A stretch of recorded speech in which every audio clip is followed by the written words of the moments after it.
on a Saturday. Today you will see many interesting demos and presentations from batch 5 residents. They go right from someone trying to build an autonomous aircraft to making on-demand generative games, to having very cute characters from Hollywood and cartoons come to real life in hardware as robots. So the great thing about residency is that when people come together, there is no top-down directive at all. It's just people exploring their own passions, their own projects for 6 to 8 weeks, and what you'll see today is the culmination of those 8 weeks. I must thank our two partners, Jarvis Labs, which is India's very own GPU cloud. They've given us credits for Lossfunk residency, and so did AWS. So maybe a round of applause for our partners. Awesome. Before we get to these presentations and demos, I wanted to just do a little bit of reminiscence on reflection on how far Lossfunk has come. Actually, it has been 1 year, almost 1 year. If you see the initial tweet, it was September 6, 2024, and Lossfunk was called Turing Stream. Some people say they still like Turing Stream more, but I personally have fallen for Lossfunk, because when people ask, what does Lossfunk stand for, I immediately know they're probably not meant for Lossfunk. So it's a very, very good filter for who gets to be with Lossfunk or not. I mean, jokes apart, obviously I explain them what Lossfunk is for. But yeah, so of course a lot of things have evolved over 1 year. When I was starting Turing's Dream, the whole idea was I was missing a community that was just passionate and curious about AI. There's a lot of community in Bangalore about startup founders, builders, and so on and so forth, but I was missing people who are interested in AI for AI's sake. People who really get a high on understanding, let's say the reinforced algorithm, or people who marvel at the beauty of attention algorithm. And I was missing that community. So the Lossfunk and Turing's Dream started with a very selfish goal of how can I surround myself with interesting people and interesting ideas all the time. So over the last 1 year now, the positioning of Lossfunk and the differentiation of Lossfunk is very clear in my head. Lossfunk is an AI lab for independent researchers. And independent researchers is important because we're not building any products, we're not building any services. In fact, I get many nightmares thinking about if some product ends up working, I'll have to build a B2B company again. And building Wingify, my last company, from $0 to $50 million over 15 years, I knew how much of a hard work building and scaling an enterprise company is, and I'm not ready to do that again. So Lossfunk is really a playground in that sense, where people come together, explore AI ideas, and that's about it. So some people are very dumbfounded that you don't want to make revenue, you don't take equity in companies, you're not trying to sort of build products. So this doesn't fit with people's mental models of what companies have to be. And I'm somehow very happy about that, where people can't just place their fingers on what Lossfunk is. But just to be clear, for people who are new to Lossfunk, we have now 3 different programs in which people associate with ourselves. One is Initialize, which is what I think Subhash was talking about here, where he's working on meta learning and optimizers. It's a part-time kind of a program where people just are part-time researchers, but serious researchers. And I think this is not working anymore. But you can hear me? Yeah. Okay. You can check why this is not working. Yeah, so Initialize is where people come and just do their research part-time.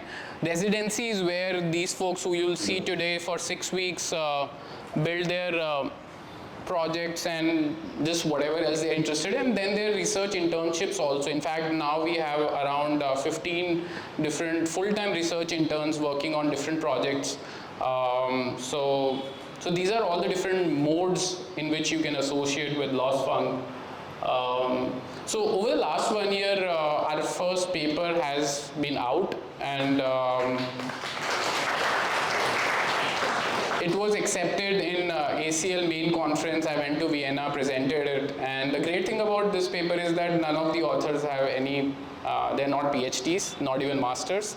So I'm not a master's, I'm a bachelor's, and so is all the other students here who were from IIT Roorkee. And so this is just the very, very first thing, of course, but happy that in a peer-reviewed sort of conference, we at least had the first paper out. And then we have a very vibrant cadence of talks. Every week we end up hosting 2 talks in our office, Wednesday and Friday. And if you go to YouTube, type Lossfunk, you'll see our channel. And Saurabh, I think you need to present again. Yeah, nice. Quite well.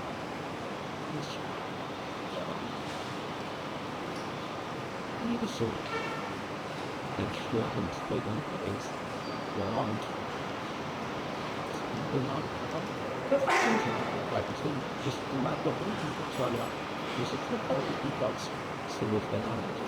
yeah, so as you can see, lots of talks we've hosted, people who built TikTok user recommendation algorithm. We've hosted people who build autonomous cars at Comma AI, and yeah, strongly recommend to go and subscribe to that channel if you're interested into AI.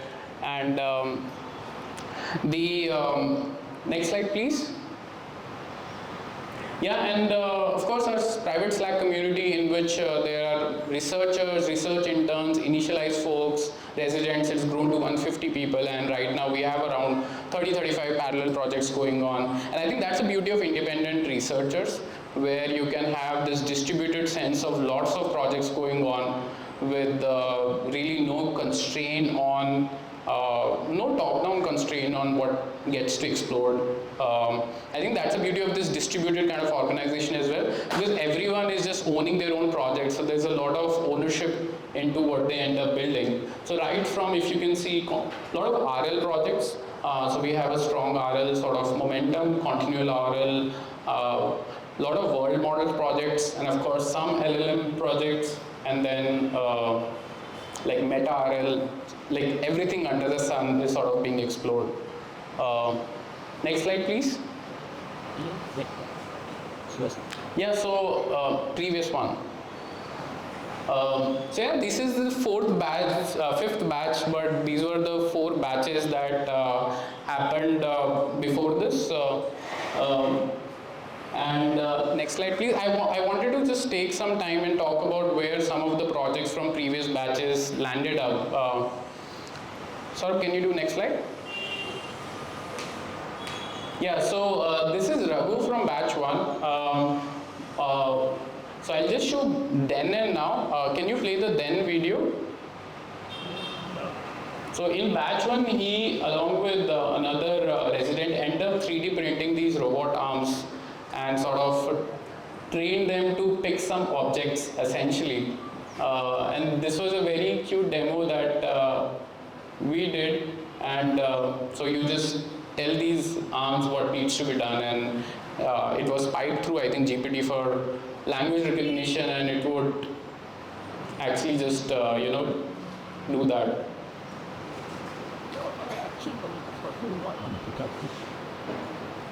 Yeah, you can forward a little bit.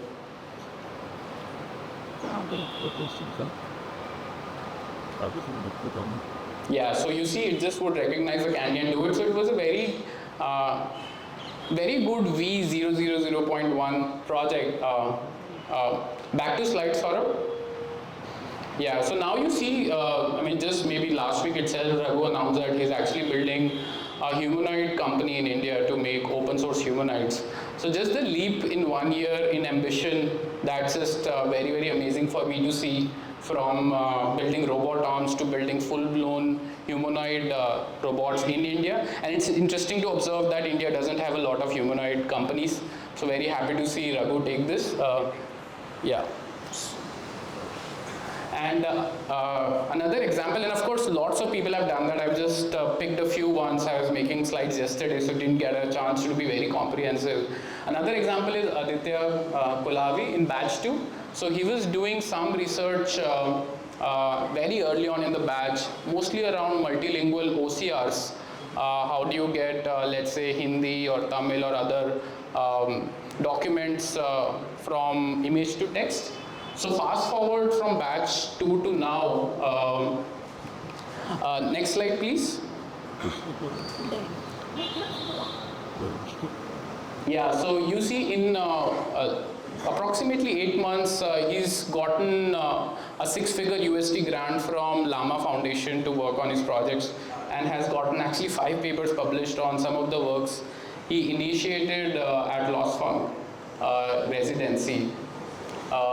This is Nishit Goyal from batch 1 again, and what you see on the left was literally, I remember what he presented on his residency graduation demo, which was a breadboard, literally breadboard with few wires sort of wired in, and was trying to build a companion for kids, screen-free companion for kids. And fast forward to today, he's built this full product called Bunnyverse, and raised 400K from South Park Commons. And it was again very amazing to see this transition of breadboard to a fully built product, which is funded, and now he's raising probably another round and relocated to US and just doing very amazing stuff. Sachin from batch 2, I remember him exploring RL for cybersecurity. He was running his company called Trojan Vectors in the batch 2. But again, just very recently, Sachin collaborated with Physics Wala and built a model that got 90% on JEE mains, which is amazing, and it beat all the other models out there. So Sachin is like an RL god at Lossfunk, and we keep calling him whenever we get into any trouble regarding RL. But this transition is also absolutely amazing. He's now starting a full-blown post-training company on RL, but from experimenting a few things to beating all the other models on JEE mains, getting 90%, that's an amazing outcome. Naveen Benny, again, batch 4 resident, was exploring RL for financial markets. And today he just informed me yesterday that his RL agent is live in the market and is actually managing a fund. So I remember he's showing graphs and plots on WantBee to having an agent deployed and managing a fund and then scaling a fund.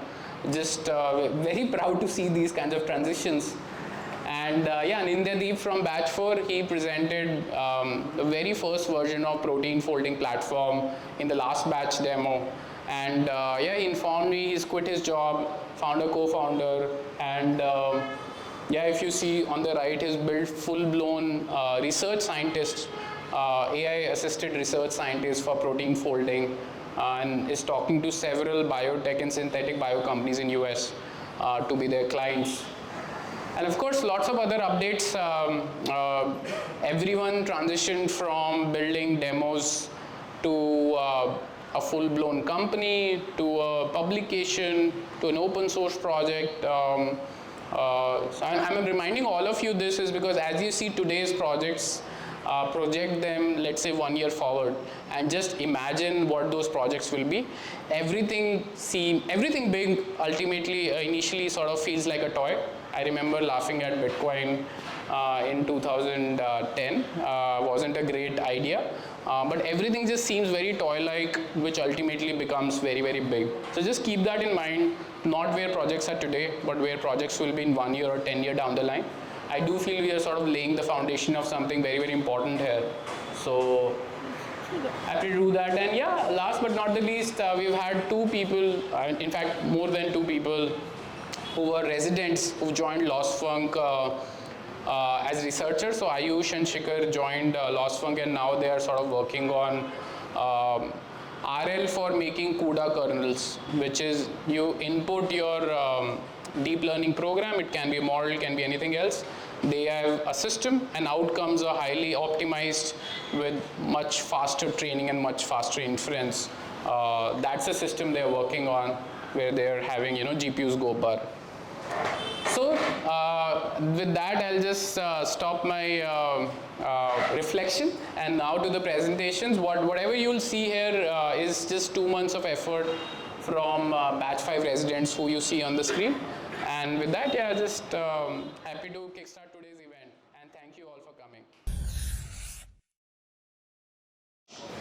Who will be presenting on how to create games on demand. So welcome, Rudransh. Yeah. Thank you. Thank you.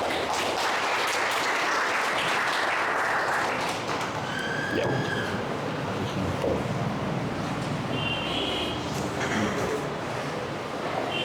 Do we have the slides? Yeah, they're just presenting this. So hey guys, I'm Rudransh. So I'm kind of building a playground for gamers, creators, builders, brands, studios, anything. So it's like just come here and explore, build games. And yeah, so let's start with a problem. It's basically so limited creative expression is one of the major problems in India. Imagine a tier 2, tier 3 city folk. He's consuming some content, he's playing some games, and he just wants to then build games, and he can't. So true creative freedom would be when he's able to build those games just by pressing a button or writing prompts, right? So that was one of the major problems that I saw. Another one was after I was seeing this problem of creative expression, I realized that I should talk to some gaming studios, Rockstar Games, then there's Cypher Interactive. They are kind of, I got to understand that it takes a lot of effort to build a game, around 6 months on an average to just build the story and then some storyboarding stuff, audios or visuals, stuff like that. And yeah, so I came up with an idea where you can just convert any creative intent into reality. And yeah, you can just bridge the gap between the art and the technology parts. And what I feel is today software is kind of becoming content. Whenever you see a product launch, they are like these crazy graphic videos instead of just people explaining the stuff. And that particular content is now converting into some interactions people like on Twitter, stuff like that. And eventually it becomes kind of, I would say, viral. So interaction drives virality. That's what I'm trying to say. And yeah, so I divided my product into 2 parts. One is a mobile gaming app where you can just play games in a scrolling fashion. You can build games, mobile games through prompts. You can also just explore on the platform, watch gaming clips, answer questions over that. And that's pretty much it. And another website where it's majorly for studios and or businesses, and they can just explore. And yeah, so this is my mobile app. How do I run the demo here?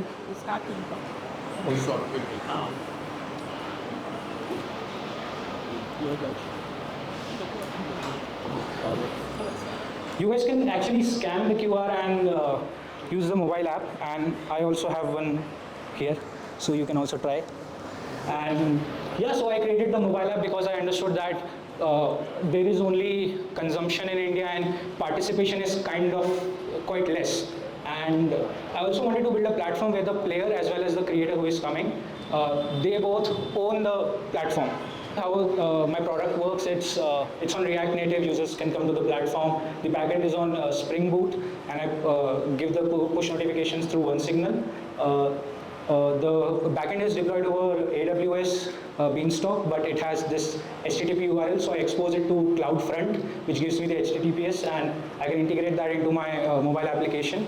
Then the auth is connected with Firebase, and I store some data points over Supabase as well as Firebase. Now, how my games are getting generated, it's basically a static failover system right now and not an agentic flow completely.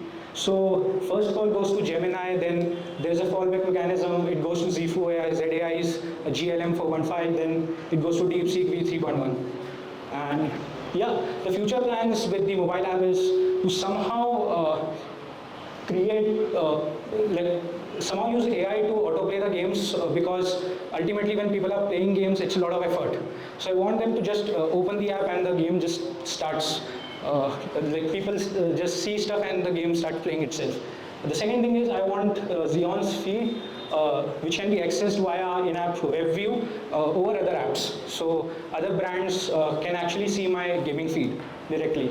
Also, when you open the app and play the first game, you can actually select one of the houses like Harry Potter, and you get to choose that house. And ultimately, I want to make this platform as a competitive casual gaming platform where people can duel. There is a lot of interaction over it. And yeah, the last and final thing is to make the content interactive. Whatever gaming clips are there, or in the future, if people want to just add this. Either some physics concepts or any educational concept, it completely becomes interactive. Then there's this website, you guys can scan the QR and visit the website as well. I don't think the video would work, so let's just ignore it. So while building the website, the major focus was on the gaming studios, and I figured out that game development is kind of a lengthy process. It goes from planning, pre-production, production, then testing, then there's pre-launch marketing and a lot of stuff where I felt that there is pre-production and production where I can somehow help folks. So these are some concepts that are literally used in story, in the planning portions or during the just pre-production of game development, and this is kind of overwhelming, right? So right now, making games is kind of simple in the terms of simple games basically in terms of just prompting and stuff, but ultimately we should focus on what actually makes a game enjoyable, right? So it's basically this, there is a concept called the concept of play. It's like the first principles thinking of game development, right? And it's basically based on the freedom, the exploration, creativity and stuff. So and there are like multiple other concepts, like there is agency concept, there is immersive concept where basically a user comes and he tries to play the game, but ultimately he wants to be really involved in that game, and he has his own reality which is like a separate bubble, and he kind of just forgets about the whole environment. So yeah, so let's just understand one thing about the RPG games, where the first layer is the core mechanics, and where definitely the play must work. If the concept of play, the freedom, the exploration is not there, people won't play your games, honestly. And that's why in India there are like thousands of games and thousands of replicas, and no one really like the games doesn't become famous, and it's a lot of pain for the developers, right? So first comes the core mechanics, then there are systems like inventory, then there are XPs of the game, right? Then comes your narratives where dialogue system is implemented. Then comes the presentation, the UI UX of the game, the heads-up display portions, the menus that are coming into the games. So this is the base. This is the whole UI of the website, and you can just type a basic prompt here, like. So while coming to Lossfunk, I had this idea where cats would jump over clouds and stuff, and I was able to build that whole thing through one prompt, and yeah, it's basically the backend is your Gemini, then the fallback goes to your Z4 AI model, and that fallback goes to your DeepSeek, and you can just skip to the last part where the game is built. You can just skip to the last part where the game is built.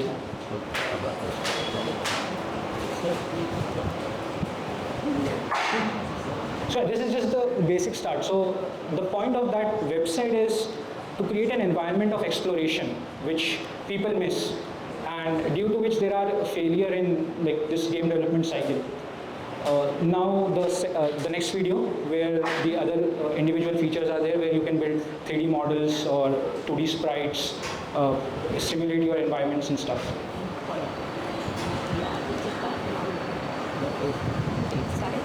Do I have to turn this on? So yeah, so I have described my model. It's a butterfly. I'm attaching an image. You can also draw your own stuff. But yeah, I've already clicked on generate asset, and it kind of takes time. So I'm right now building a 2D like a pixel art kind of stuff. and that also is going to take time, so I'm probably going to skip it to the environment simulation part where you can just simulate multiple environments. And this is on top of open source library called 3JS, where you can merge multiple models and you can get a whole new world where you can just explore stuff, right? So there was a game where you can throw the balls. There was a game which was basically a Minecraft environment, and I just merged it. So yeah, the last feature is your character simulation, where you can choose the models either from the options and simulate them in different ground textures, and as well as you can actually upload. So I like Naruto a lot, so so I just added that. You can also upload your own models, like GLB models, tweaked models, anything, and that should work as well on the platform. This is the time, like I had this soldier like model, and you can actually simulate that in the environment.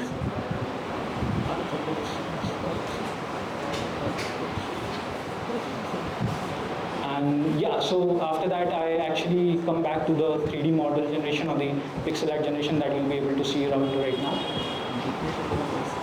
So this is the model that got generated. So Gemini is over the Tencent model. Gemini actually improves the PNG or the JPEG or anything, and it actually gives it to the open source model of Tencent Hunyuan, which converts it into a 3D model.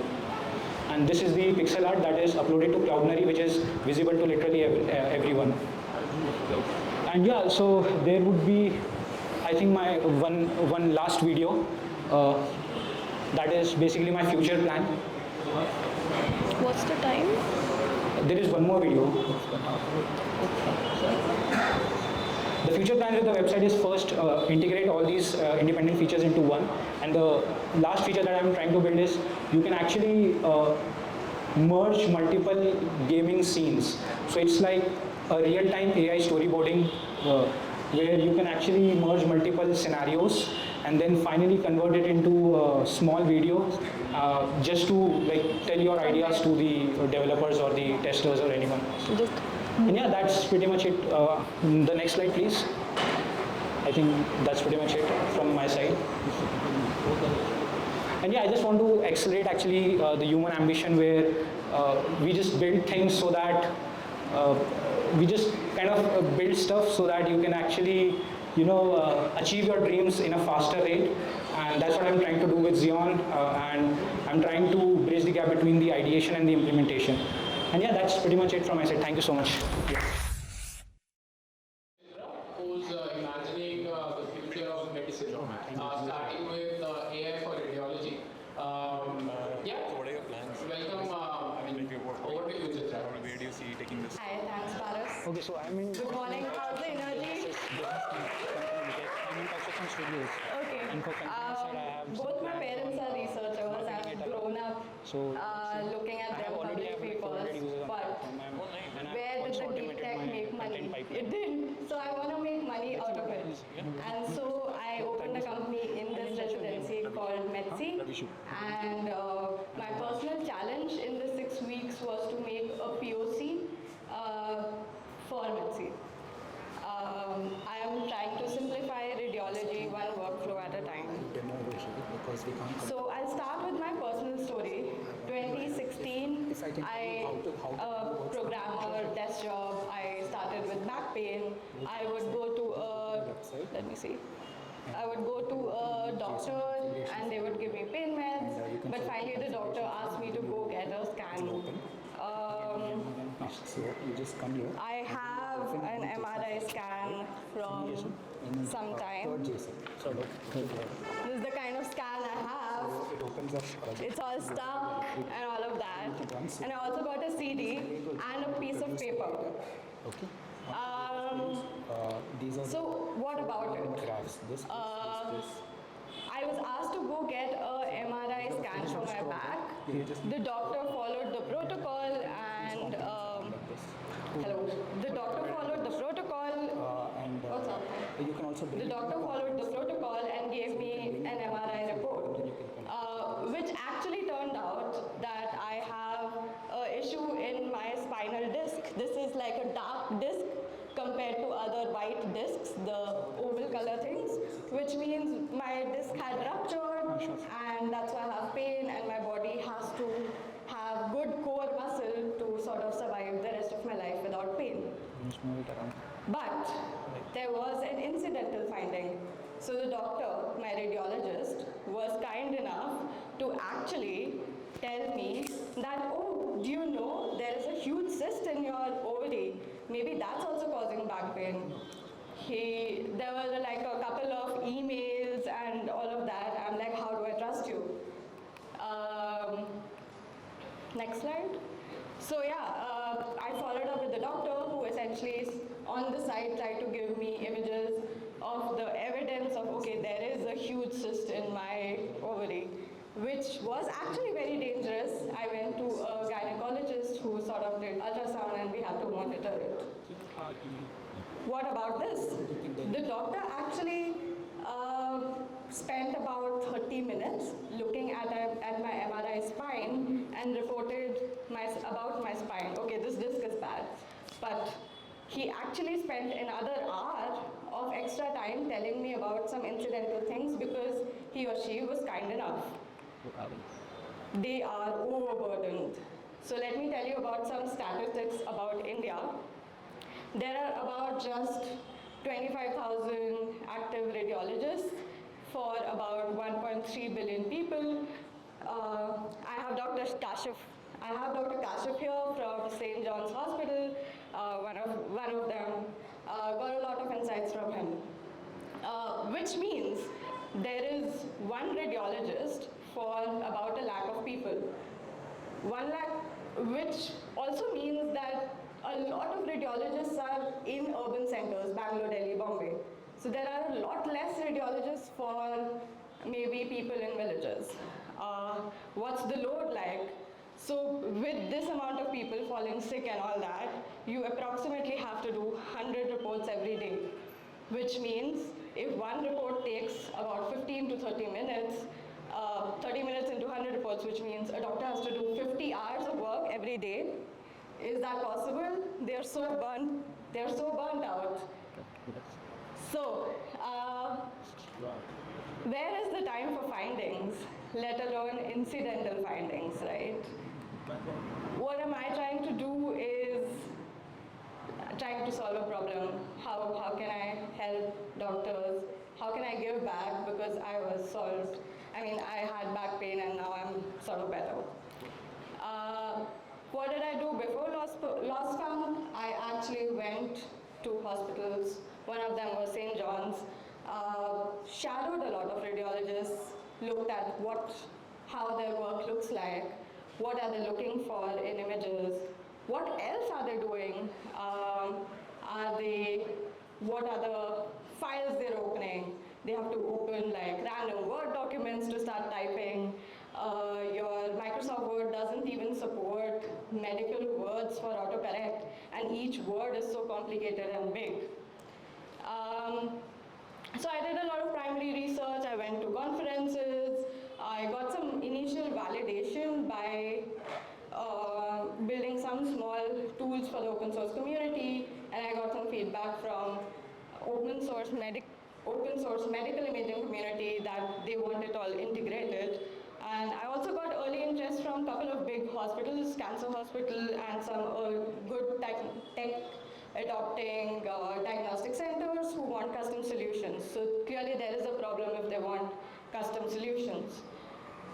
Let's come back to what did I find out.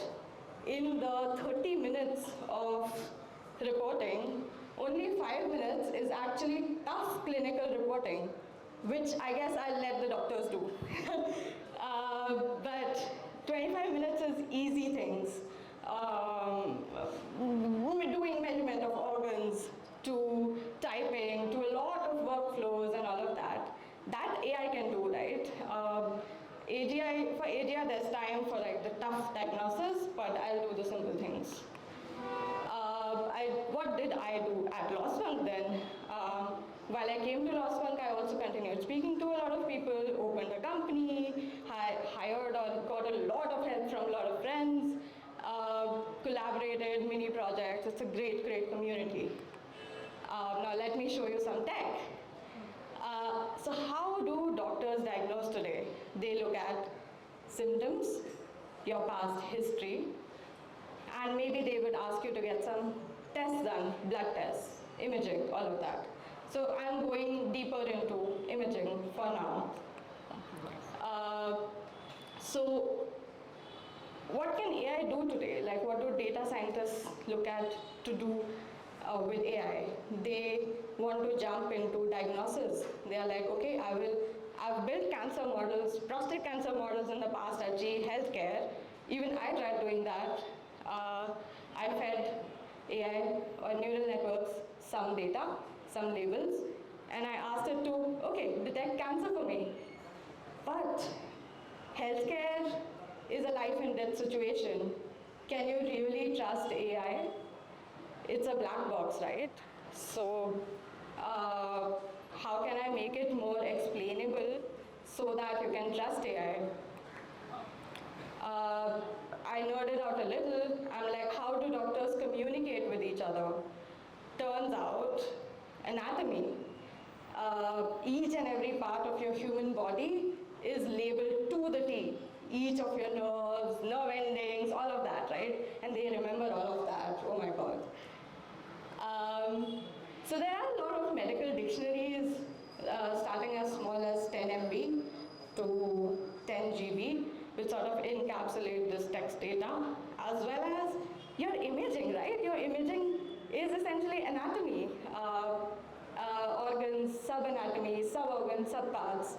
So I'll just let doctors figure out what, so now comes my demo of what have I done with this. There's a small tool that I built for myself to debug things. It's purely built in Matplotlib to essentially look at medical images. A short intro into medical images. You looking at the 3D human body. Can you play this? Yes, sir. So you're looking at the 3D human body. You're looking at it from 3 different points. Top to bottom, left to right, and front to back, axial, coronal, and sagittal.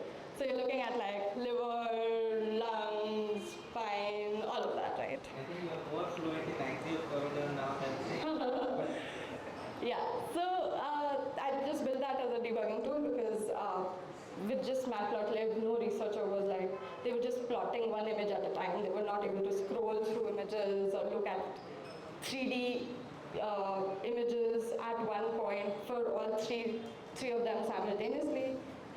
People got really excited about it. So let's look at what POC I built, right?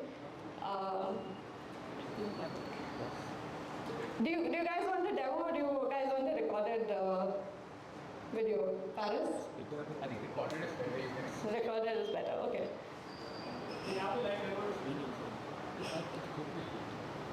On what type of it's up to you. Just go back? Or?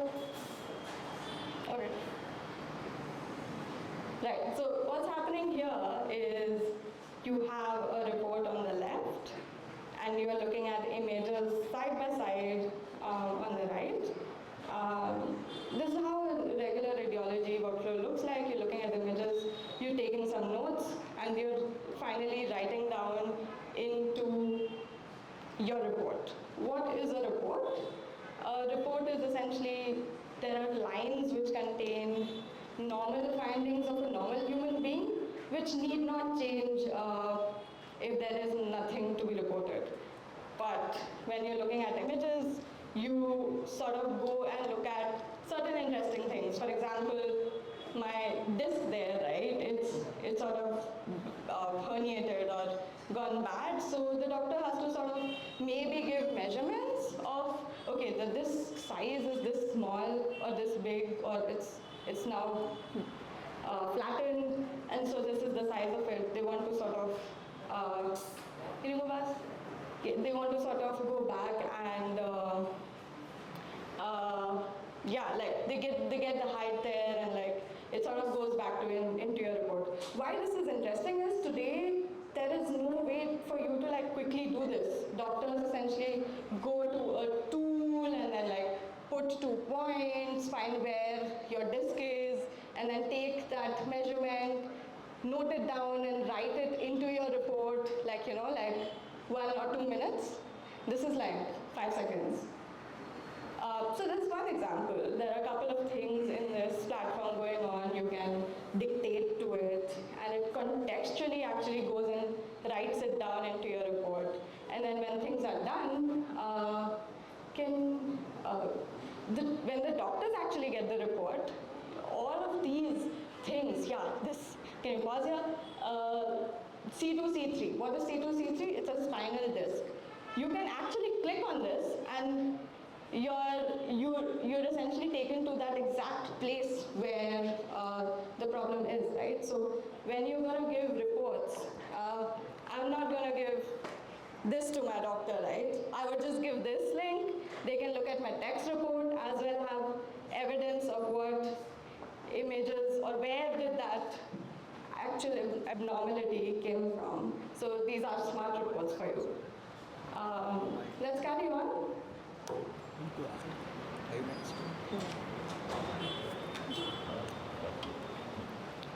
Yeah, like a couple of friends helped me do some small things like, okay, autocorrect and autocomplete of medical words.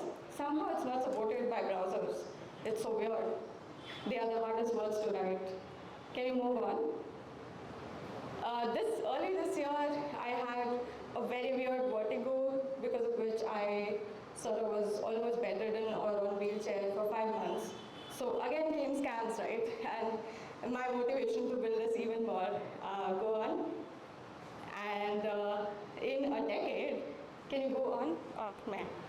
In a decade, good diagnostic centers like Apollo or Mahajan Delhi, the process has not changed. I still get my scans in printed form, report in printed form, a CD. Who even has a CD reader today?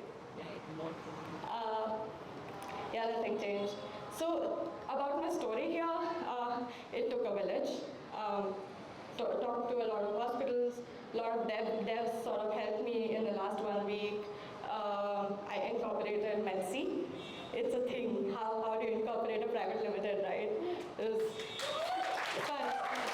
My husband, Mank, is a silent director. Thank you. I'm mostly running this on my own, so looking for people who probably would want to build this with me. Thanks, Caleb, for some PR. After this video, with a friend, I sort of went and designed from concept to website. You can check medsee.ai. In 1.25 days, this was not web coded. We branded, we created things on Figma. I asked, thanks to SPC group, I asked a couple of things. Okay, GoDaddy, hosting, emails, Cloudflare, all of that, right? I got a lot of help in like 1 hour, and then we sort of deployed the website in a day. Time pressure helps. Residency time pressure really helps. We went from concept to POC. I did it in 2 parts.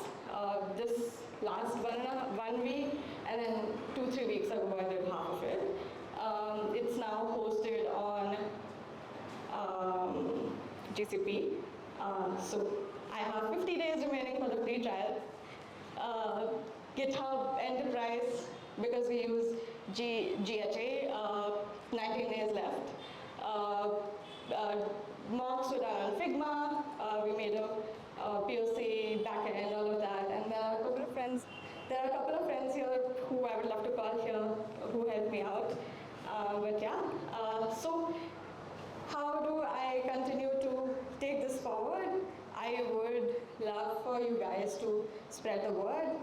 If there are hospitals who want to integrate or build with me, I would love service contracts who would directly just fund me, right, instead of VC money. But VC money is great to sort of take speed and build it out with a couple of devs. And yeah, that's my thought. Hi everyone, can you hear me? Awesome. Thank you. Hi, my name is Khushi and I am building Aspera Industries, where we are working on developing world's first autonomous amphibious aircraft out of here in India. And by autonomous, we mean there's no pilot on board. And by amphibious, we mean that the aircraft is capable of taking off and landing both from water and flat land. Next, please. So, Probably, but okay. works? Okay. Why, there's a couple of reasons why we exist and why we probably should exist in this industry is we fundamentally believe that the future of transportation is autonomous, from cars, bikes, planes to everything. We want to be the first one to do so for planes, and right here from India. With the eventual goal of building the world's first autonomous passenger airliner way down the line. But before we put any human on board, we need millions of safe flight hours.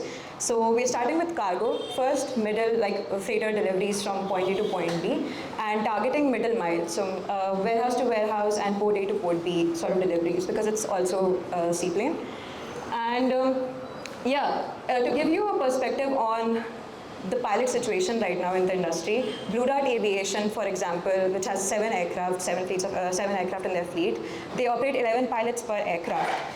Quick jet that gets you, rotationally by the way, and quick jet that gets you prime air deliveries, one-day deliveries. They have 2 airplanes and they again operate 11 pilots per aircraft, so 22 in total. So we want to eliminate that and make it easier for cargo operators and airliners. Next please.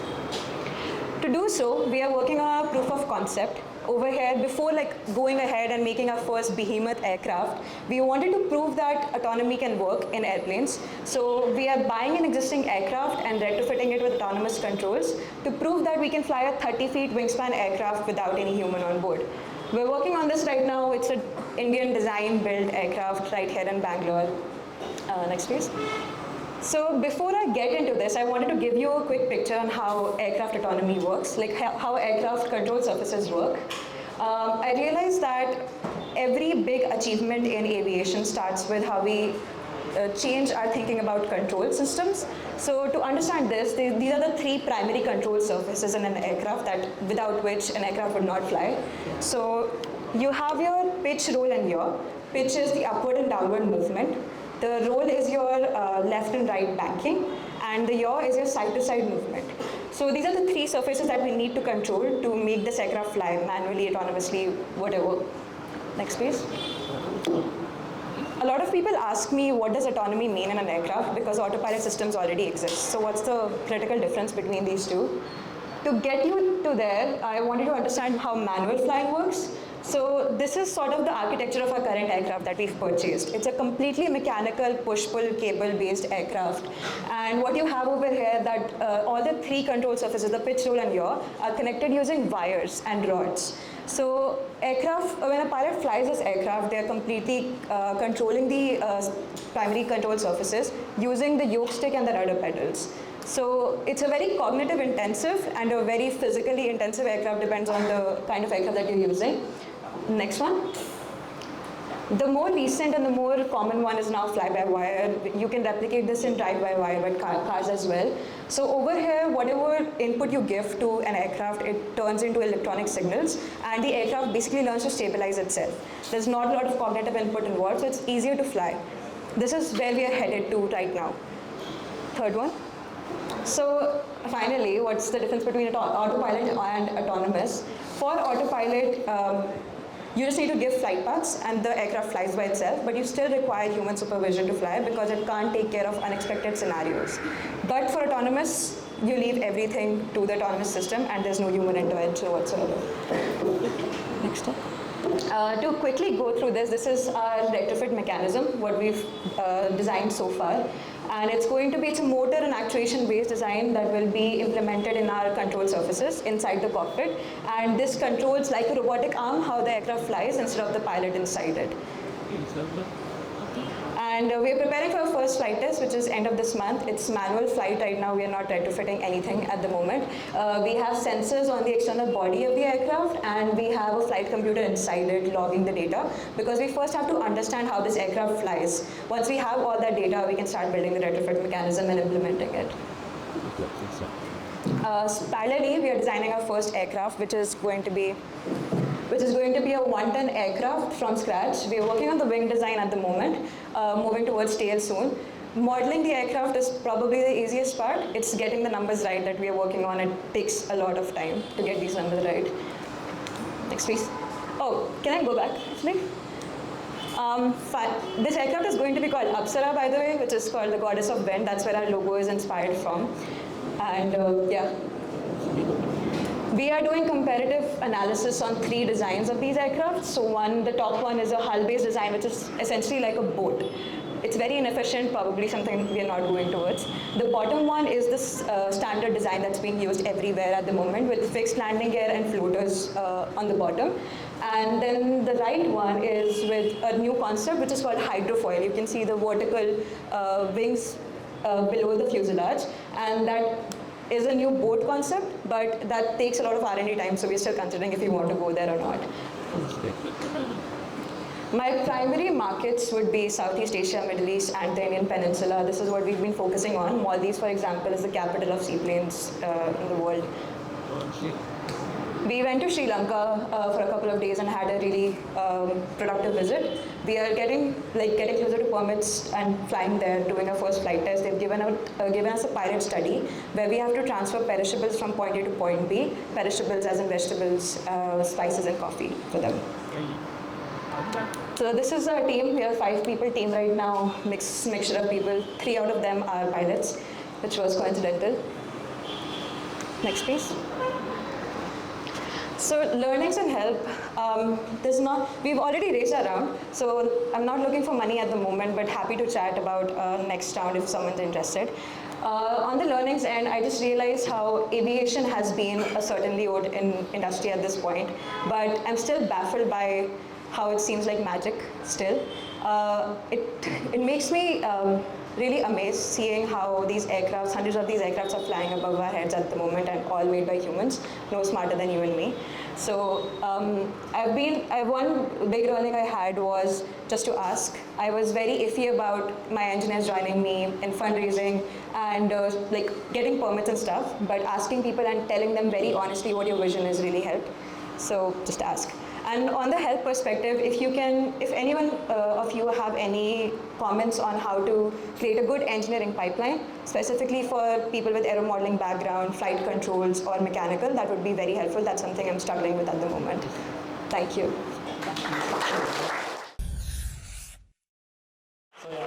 I'm building Mandrake Bio Works, and our entire bet is AI can accelerate biology drastically, and just like what Paul has said.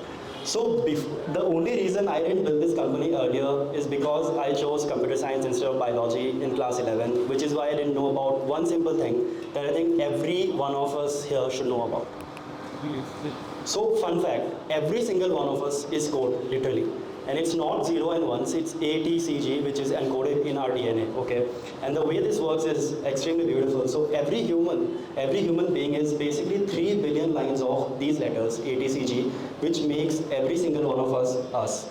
This is not just for humans, it's for bacteria, viruses, like any living system out there has this similar structure.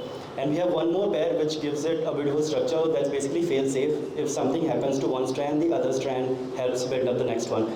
And G pairs with C and A pairs with T, okay? It's complementary like code. And I'm sure a lot of you would know that proteins are what make life, right? Every single living being has proteins which carry out all of the biological functions across us. And how proteins are synthesized is even crazy.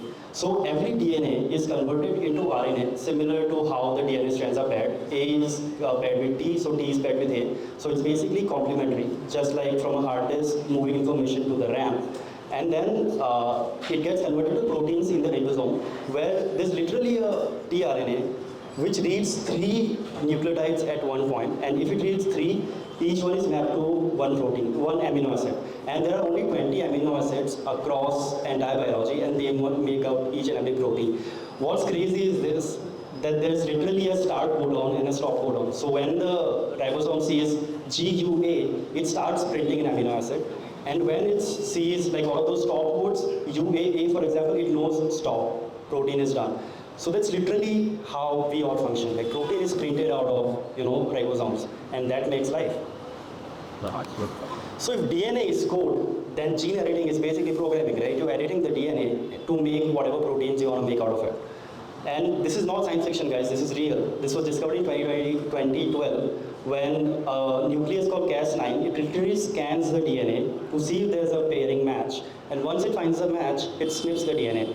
And biological systems are very robust. They have found ways to repair any DNA snip. And if there's a nucleotide which is different than what was there already, we have an edited DNA. So this is how gene editing works. And now we've moved past this archaic code. Now we have full copy, paste, find, replace functionalities in the DNA, across DNA, RNA, and across all biological systems. So when I first read about gene editing, the fact that I could remember was dystopian, right? Gene edited babies, babies with green eyes and whatnot. So that's the vision we have about gene editing. But gene editing is actually pretty crazy if you go deeper, right? So I'm from an agri background, and a lot of problems in agriculture can be solved if you fundamentally have better crops. But getting there is very difficult because of the problems we'll talk about in the presentation. But gene editing can literally cure diseases for good. We don't need drugs. We can cure them by having better proteins, and we can make super efficient microbial factories. All of this are possible through gene editing, and we've barely even scratched the surface. It's like LLM moment for biology will soon happen once gene editing becomes more efficient. So to solve for anything in gene editing, there are two problems you need to solve. One is exactly what point of the DNA you need to edit to make a specific trait, develop a specific trait. And second is how do you make that edit efficiently? How do you get the nucleus into the nucleus of the cell and edit it? And this is what we wanted to explore at Mandrake, like taking a stab at these problems and see, okay, how difficult are those problems? Can we solve it?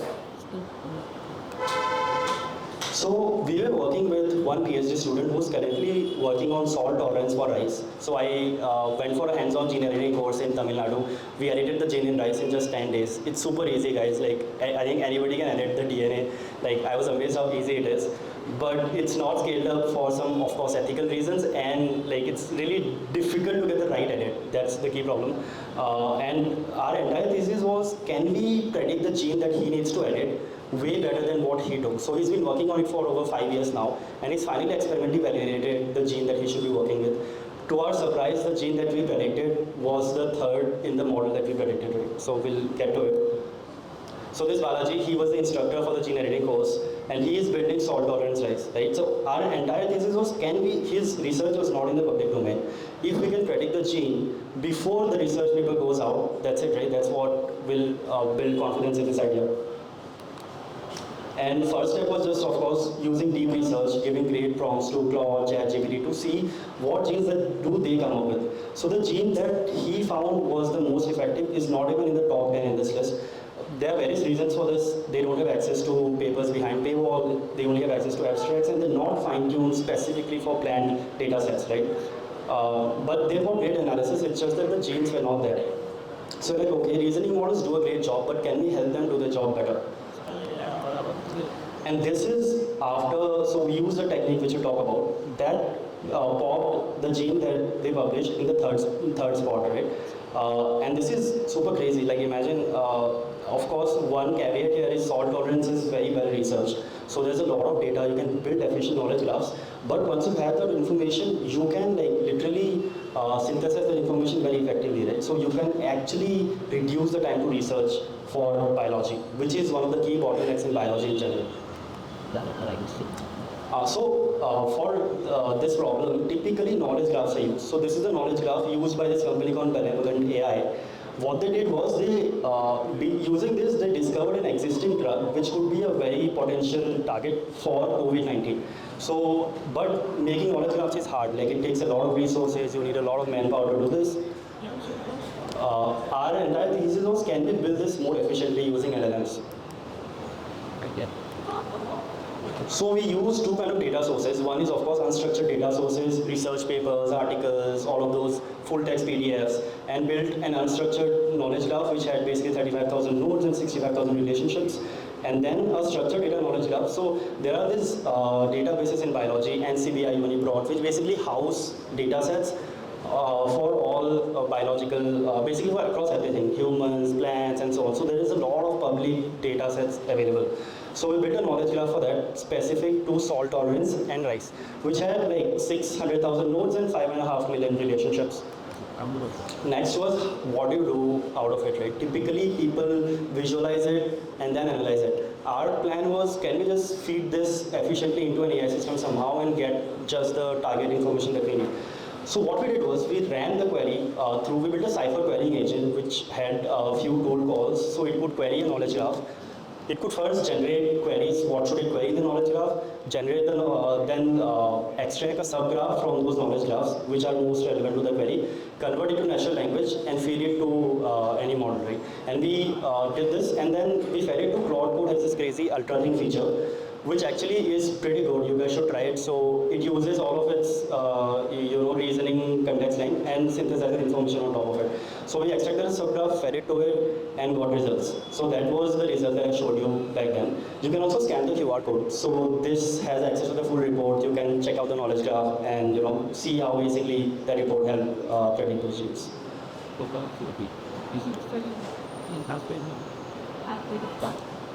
Yeah.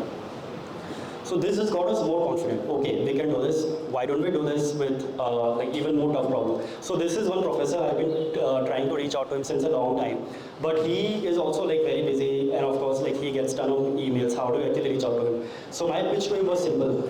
You give us one problem that you've been working on, which you don't, there's no data on public domain as of now. You give me that question, we'll give an analysis, let's talk after that. So his question to me was, can you tell me the function of this gene? So he's actually filing a patent on that gene, so we can't unfortunately talk about that right now. But function of that gene and how would phenotypes, so phenotype basically means the plant or whatever, the specific sample once you make the edit. How would that look like? If we overexpress that gene, so you can knock out a gene, which means turning off the gene. Overexpress means increasing the intensity of the gene. Can we have a better mic? So, good one. Thank you. Yeah, sorry about that. Yeah, so basically, this was his question. But here's a little caveat we ran into. Because this was a very less research team, the knowledge graph was very sparse. So we had to get a little hacky. So we built this small pipeline where, so search itself is a big problem, is what we discovered. Deep research and all of those search APIs don't do a very good job. So we combined deep research responses from multiple of these platforms and also took help of our knowledge graph and basically asked Claude Code to come up with follow-up queries to that, not solve it entirely, but tell us what additional information do you need. Then we ran that again through the same pipeline and eventually got to an output. And after sending it to him after 1.5 hours or something, so he calls me up and says, that's a great analysis, Tanay. He wanted to know more about how we done it and stuff. We can't talk about it publicly, but this is the note that he shared on it. So he said that the phenotype that we predicted very closely matched what he has actually got in the lab. And he's gotten some novel insights which are not there on literature survey that he did, right? And he's also planning a new set of experiments based on that report. Now, this felt pretty crazy to me. I never expected that, he's actually going to like it this much. The only expectation for me was, is it better than deep research? Is it better than any other research tool out there? But this just got me more confident about the stuff that you can do with AI, right? But finding targets is half the battle. Even if you find out this gene is exactly responsible for this trait, you need licensing, commercial license to do that. And India has exactly 0 foundational IPs in this space. So it's all locked between these 4 or 5 companies. They all are started by Jennifer Doudna, who invented CRISPR. So this 2 or 3 labs globally have access to the entire foundation license pool.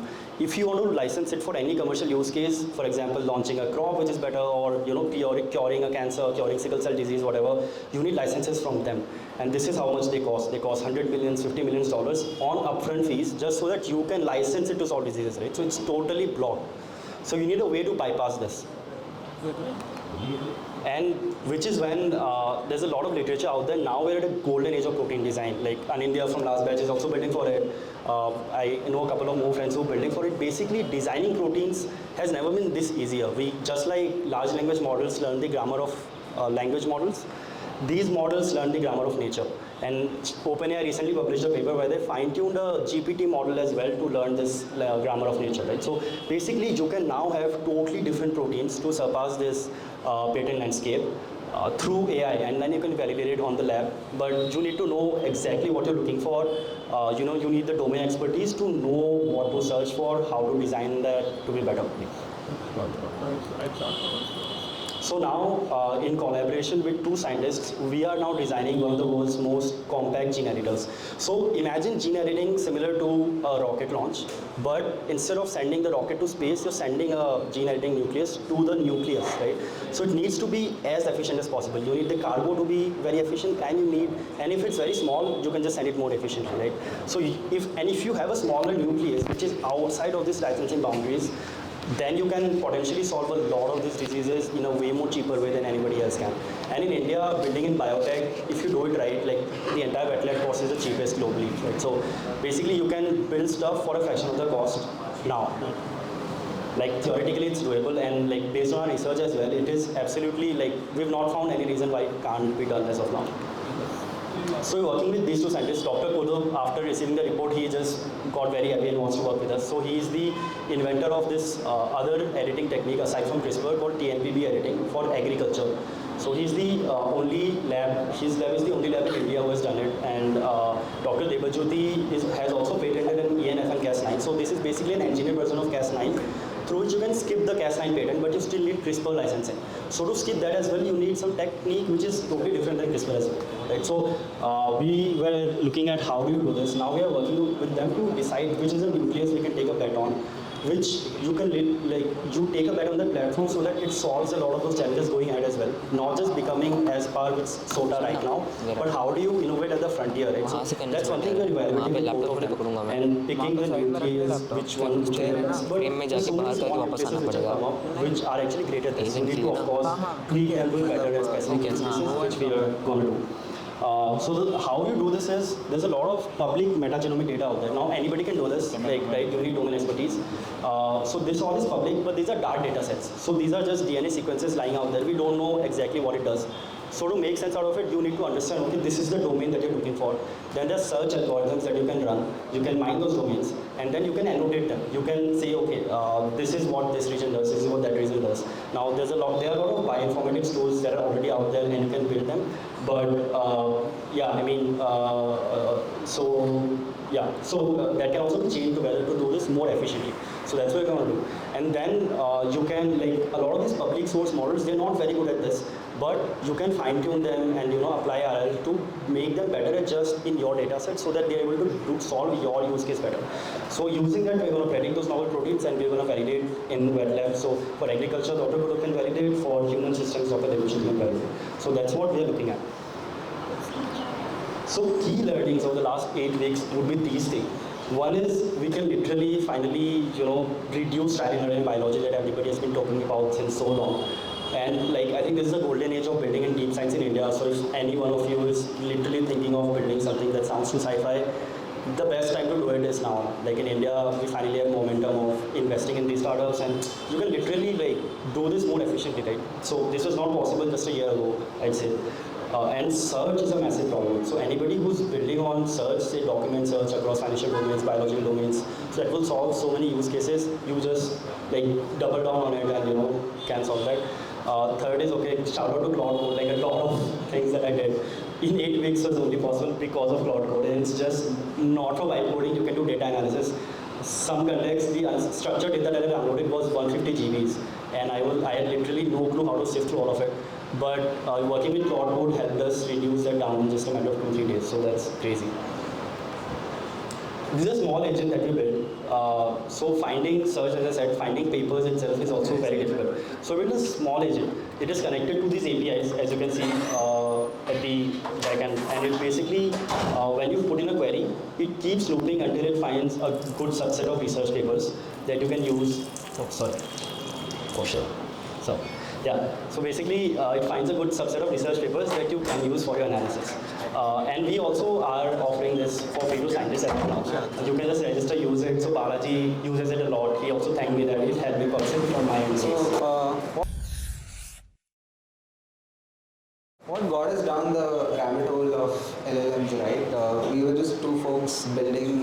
apps in crypto, consumer scale apps at enterprises. And there was a whole surge of frameworks. One of the most forked repositories on GitHub was this framework called ELISA, and a lot of frameworks were rising in the Web3 space. And I mean, why do we do any research, right? And that was the core crux here as well, that what would happen when you pitch LLMs against each other, right? Because LLMs with the human are human aligned, but what would happen when you pit them against each other in a construct which is similar to like a battle royale fashion, more like Hunger Games style? And the goal of the games that we created in this format were centered around three things majorly. One is, how do we incorporate moral dilemmas? Second, how do we incorporate aspects of social coordination? And the third is, how do we let these LLMs go about resource allocation? So it augments a human-like experience in terms of survival and strategy. And the longer goal for us was that maybe through this experiment, we will come out and figure out how to inculcate strategic reasoning in LLMs beyond just plain reasoning. Today, LLMs can go from point A to B, but A and B have to be figured out. And the variables in between is what they can figure out. But what if, like, you give them a blanket statement and it can go from point A to B? There were a lot of learnings through the first experiment of Sentient Struggle, which was the survival gameplay, which Asad will run through, and our whole journey on where we are today.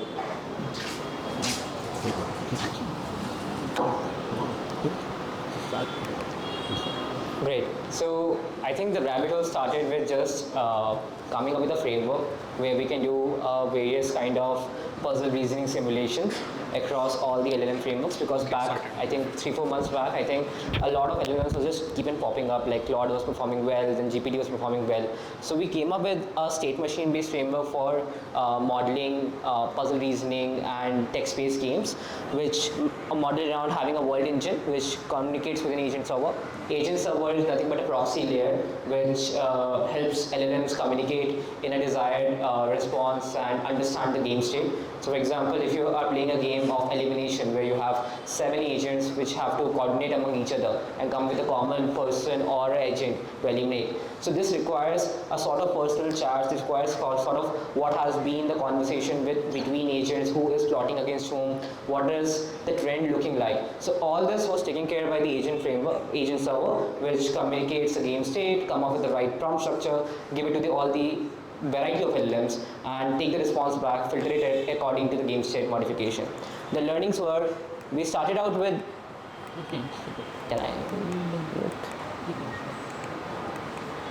so we started out with, this was the first experiment of a detailed prompt engineering, to be very honest, about what a prompt could look like to make an LLM understand what the state could look like. It had several characteristics like what is the game about, what is the objective about the agent, what are the current state about what has happened so far, and then the history and the states and what are the actions that the agent can take. But one important understanding for us was critical state. So if you see, there is a critical information present. If you were using a lower reasoning models like Haiku, they were not able to go through the verbosity of what the overall past states have been in the path, and we have to actually spoon feed almost like what is the actual answer should look like if we already have an answer for them to perform well. But when we went to a higher reasoning models, which is like an Opus or a Claude, then it was performing pretty well compared to a lower. So this was a learning, was how to, because when we want to work at scale, we cannot operate with a higher reasoning model with their efficiency. So we came up with a framework where we have all the critical information for even lower reasoning models to perform. Once we had this gameplay ready, I think all the elements were performing pretty well, but we lacked personality. Like if we want to make it entertaining, we wanted each LLM to have a unique personality which is it's anchored towards. Now the personality could be, it's a strategist, it might behave like an Elon Musk, or it might behave like a person from say Uttar Pradesh with some background in CSE. So I think this sort of variety of a public figure to a very local geographic biographic description is what we anchored to by building a personality framework, which had 2 levels of characteristics. One is a decision making, like if a person is anxious, calm, overthinking, their decision varies when there is an urgency out there in the game right now. That is the first one, which is how the agent will behave a decision. And once the decision has been taken, how can you model the tonality so that the agent is responding in the linguistic nature of of how the person should respond. So for example, if I say a Chandler from Friends has to respond, then it will have a certain phrases that he has been using throughout the TV series that he has to respond with.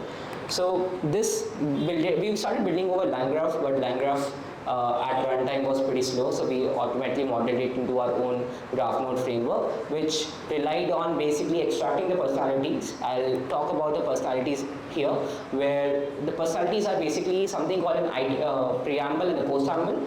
A preamble is basically the first part of the prompt structure, where you tell what is the persona identification, you give biographic descriptions, and you give what the instruction could look like. The real learning was that there are certain adjectives like strongly agree, strongly disagree, partially agree, partially disagree. This helps fine-tune the level, or I can say the degree at which the person should respond. So if I say somebody is strongly agreeing of being an overthinking personality, then the LLM will respond in a different degree compared to if I say strongly disagree. So those fine-tune adjective keywords, you figured out what could be done. Once we had the personality extracted, we worked on creating a relevant memory framework where if the games are huge, LLMs are common, we have to store what is the relevant memory and also maintain the recency. We cannot just take in just the top K which is being matched by a vector DB. So we basically created a bunch of queries that can be relevant for this particular action or the state of the game, pass it through vector search, then also do a relevance sorting. A relevance sorting is a function of recency of when the memory was created and the degree or confidence of the query itself. Once this was done, we pass it to a determined action, and which understands the memory, understands the action, comes up with what an action should be in this particular given world state. So if you could see, we are using different variety of reasoning models. A lower reasoning model to just get the memories right, a medium reasoning model to get the action right, but we have an evaluation model as well, which runs on certain checkpoints, which takes in the action, which takes in what the personality and the previous RAG has been, and then it basically evaluates whether, if it was the case, it would be reacting in the same way or not. So that's where we had a confidence level to just backtrack the feedback and saying that let's iterate again and again till a certain level of confidence is hit.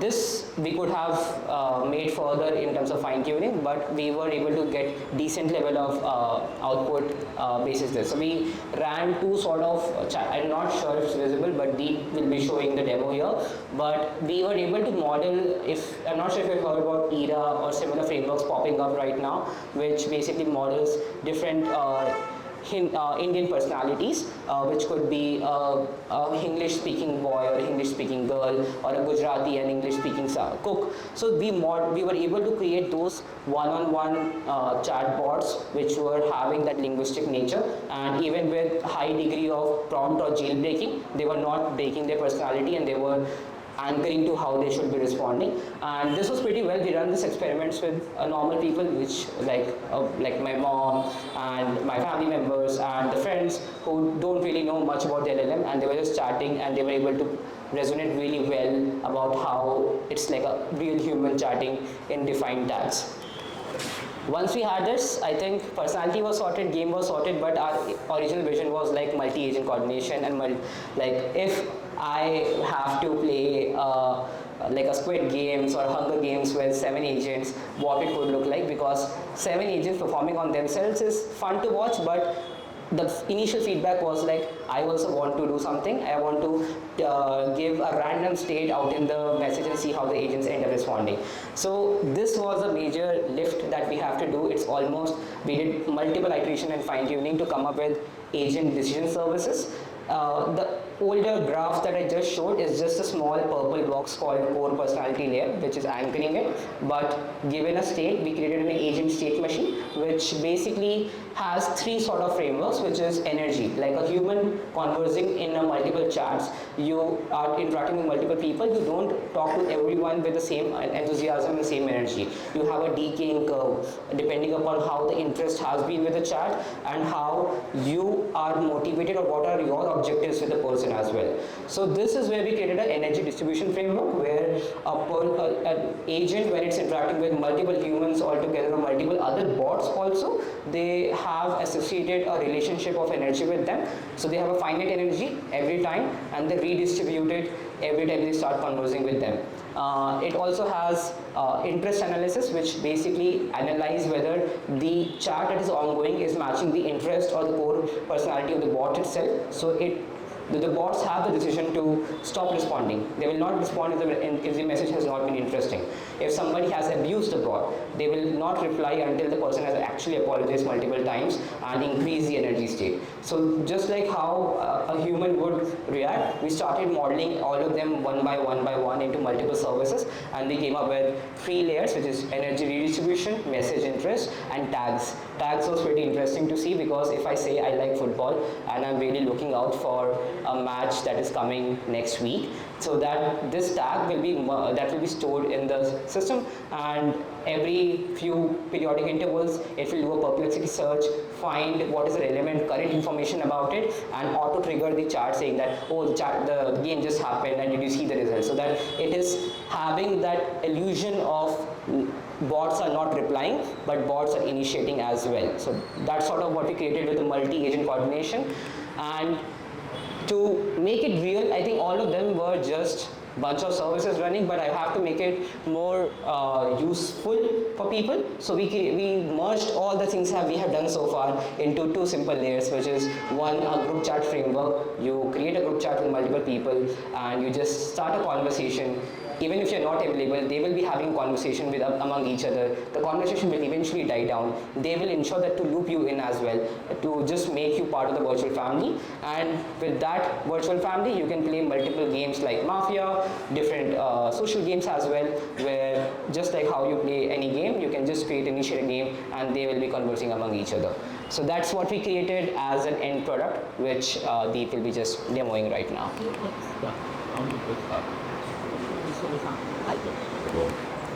Yep. So I think we have 3 layers. We will be open sourcing step by step all the 3 layers, because we want things to be useful across the place. And if anybody is interested to contribute, feel free.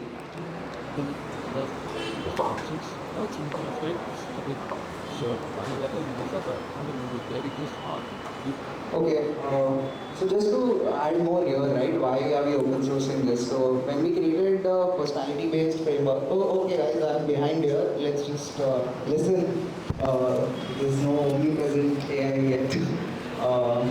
So when we started building out this multi-agent framework and the group chat experience, we saw that platforms like Personality AI, ShapeSync, nobody was able to do it in an autonomous fashion like we were able to. So we went and spoke to the 2 folks, the 2 startups that are biggest in the personality AI space in India, and we showed them what we have been up to. And they wanted to introduce group chats on top of their existing one-on-one chats in their apps using it. At least Milo, one of the startups, was very interested. And that's when we thought, like, how can we collect this and like make it an open source project? Because the entire project that we built on the personality layer has become like an internal test bench for us right now. So this is just a link. If anybody wants to contribute, you can just scan the QR code and come help us on making this open source. Now going to the multi-agent chat layer, right? What is happening here? If you look at this chat, Can you zoom? so there's a simple message where all the top CEOs of the AI space were there, and we just told them to eliminate one player among themselves and provide a reasoning. And you can see that it's a continuous chat that is going even beyond just one message. So that is something which is the biggest breakthrough in terms of autonomy that you can see here. We also tried running similar games on scenario based. So like you can run prediction market type gameplays on top of these chats, where you put these personality based agents in a group chat and present a situation, what would be the outcome of that situation, right? And people can create small bets on those situations. After all of this, where we boiled down on closing the personality framework was that we ourselves loved creating these games where you were trying to play AI, and that was the general feedback which we received from the audience. And with the core users that we were testing early on, that's where we started building Jumble. So Jumble is a platform where you come and play against an AI bot called Takechi. Takechi is like the world's most elite gambler, and we will take bets against you on certain gameplays. The first gameplay which we built is Deal or No Deal. So I'll just run you through the gameplay here. So yeah, that's us.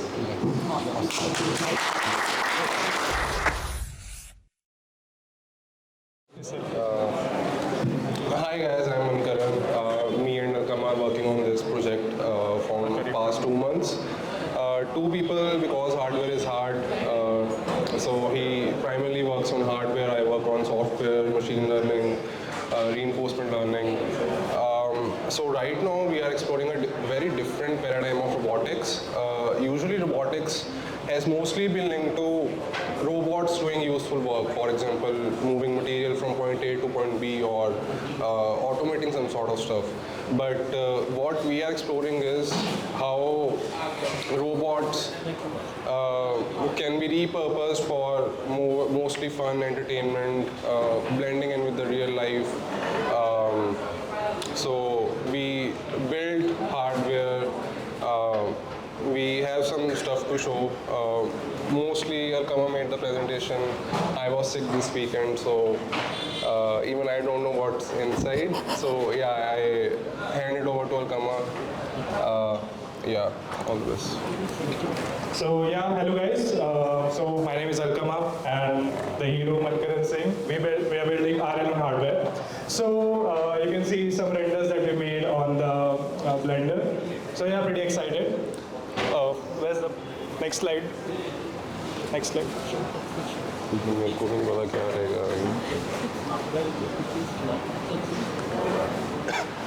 Yeah, so we have a quote in eye candy robotics. When a robot starts moving like a human, it stops being a robot and starts becoming a character.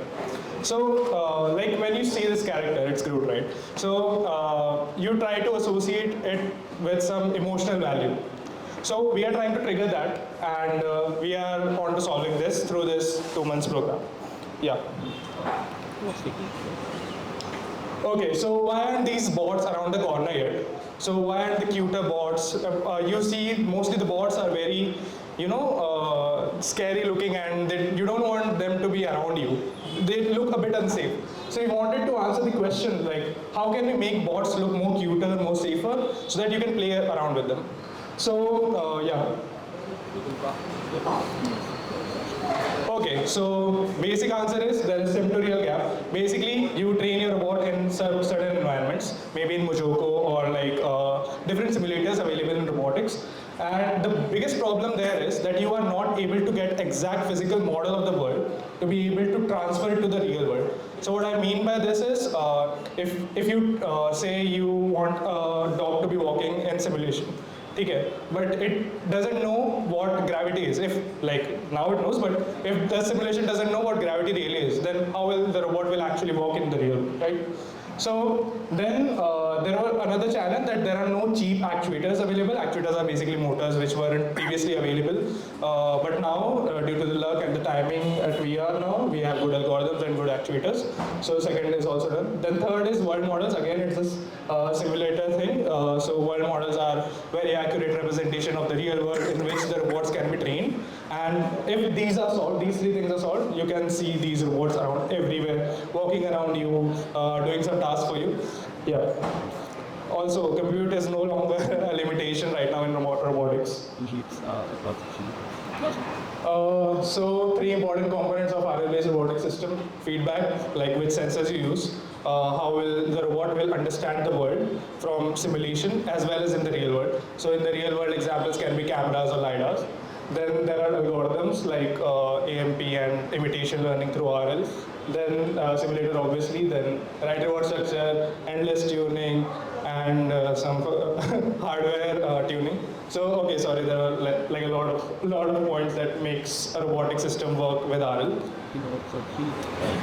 Okay, so I hope you can see this. This is our character, which we have named as Mr. Tensor.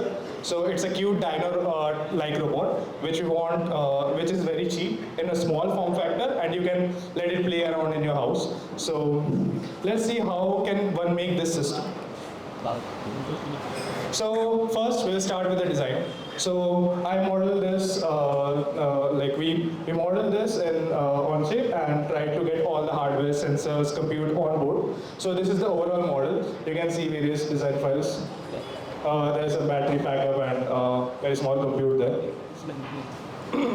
So yeah, this is something that I designed. So this is the brains where all the compute happens. It's not a very big NVIDIA generated chip that's running on the robot. It's a very small RPI.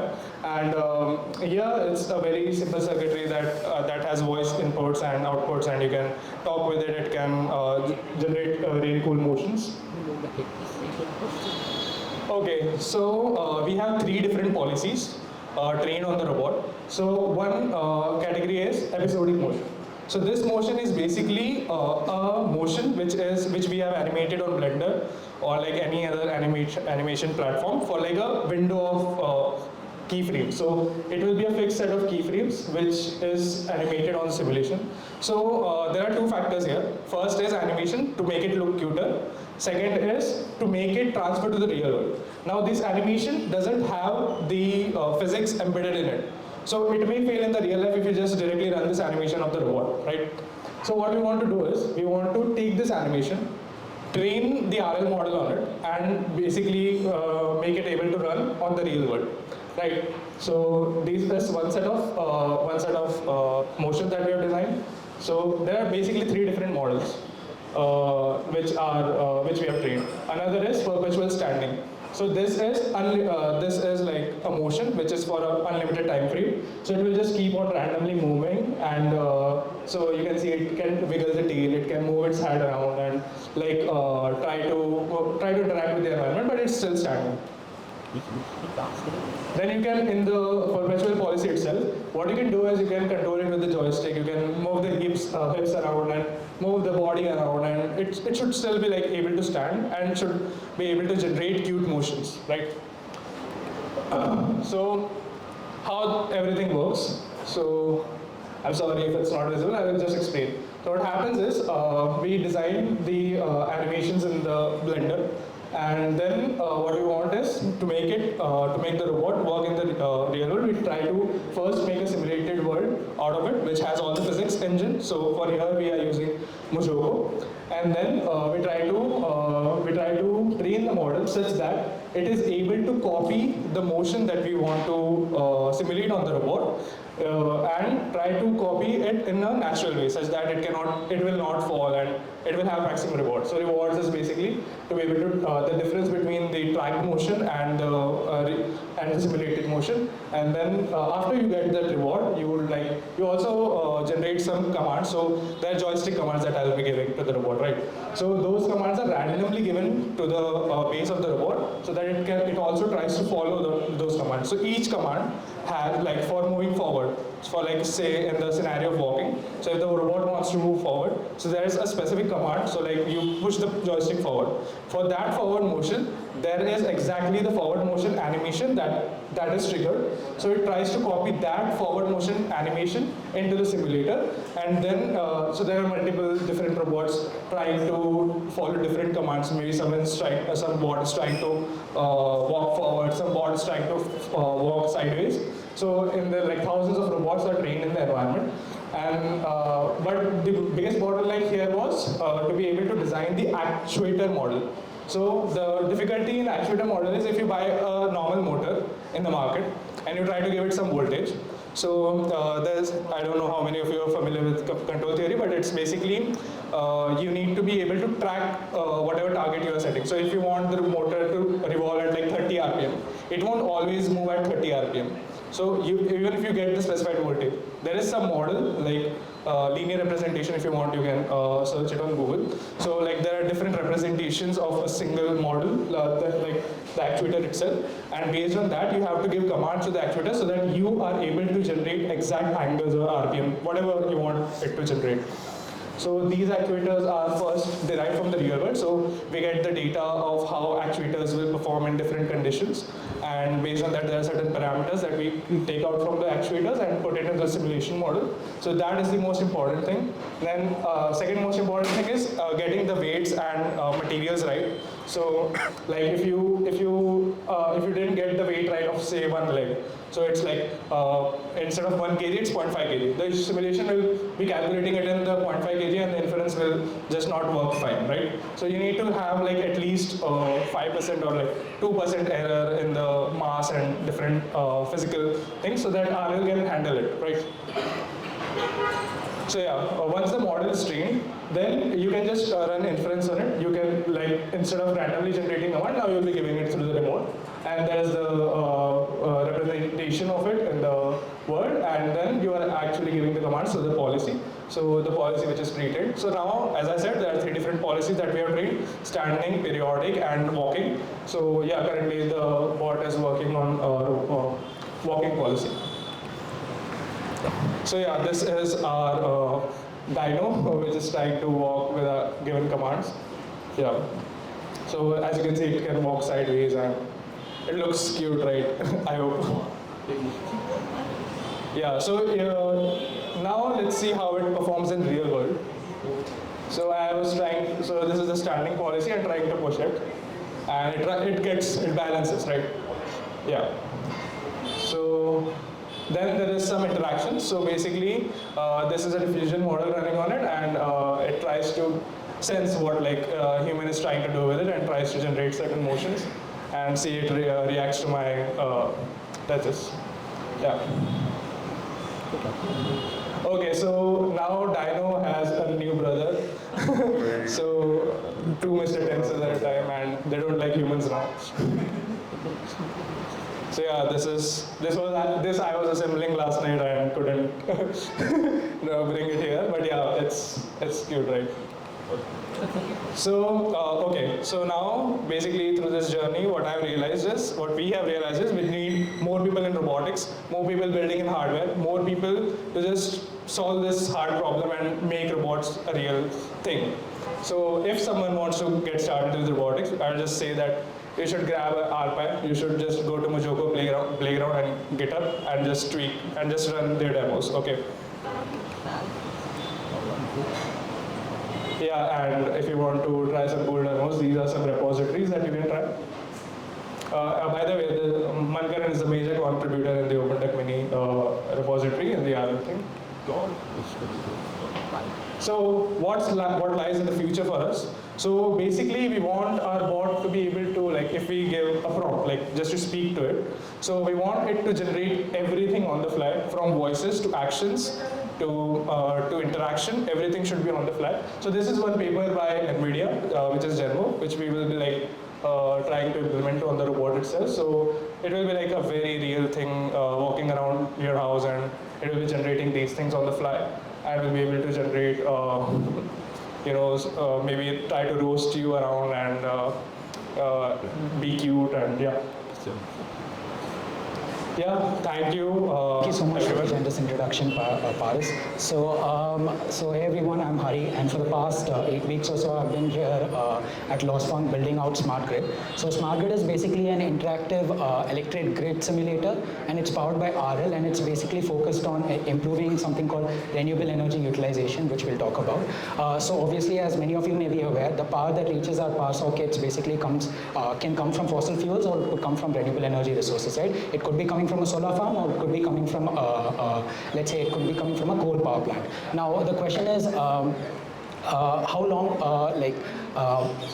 the question is, how do we ensure that more amount of energy is being, that we get from our power grids being supplied to us is coming from renewable energy resources?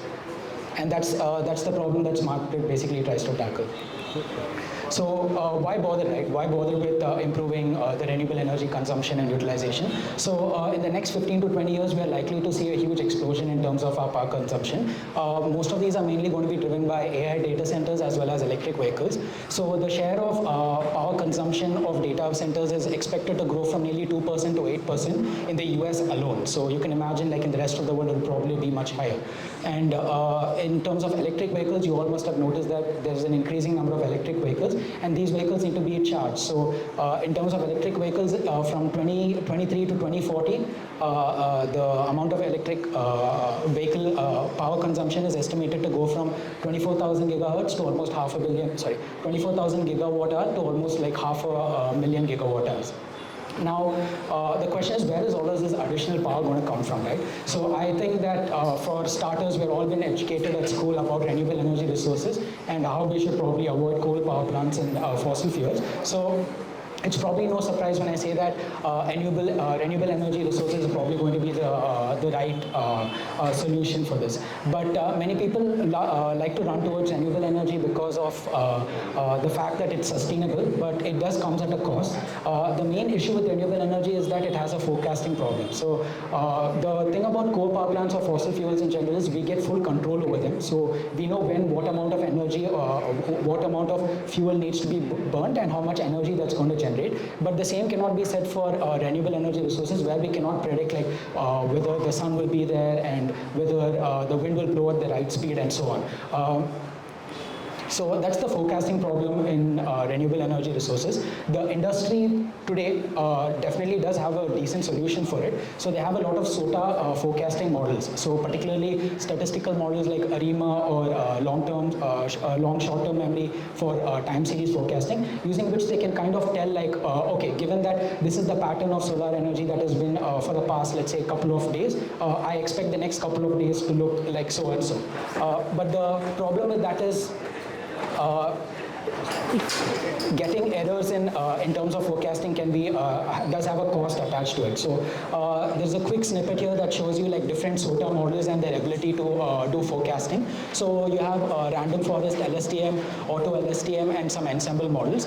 In terms of short-term forecasting, like let's say 5 minutes ahead or so on, they actually have pretty decent results. They have almost like 99% coefficient of determination. But suppose we're going out a little bit more into the future, let's say like 90 minutes ahead, half a day ahead, 1 day ahead. So that time the R-square value drastically falls off. So the load forecasting that is being done today is a good solution, but is it the best possible solution? And are there any better ways to tackle this? So is there a better approach? So instead of trying to do better load forecasting, why not try to build a grid that can handle these variances in a better way, right? So why not build a grid that can handle these risks and variations, and how to go about building this grid? So that's where smart grid kind of comes in. So smart grid is basically it's a tool that models the electric grid in terms of RL agents and each component of the grid. So any grid, if you see, generally can be broken down into 4 components.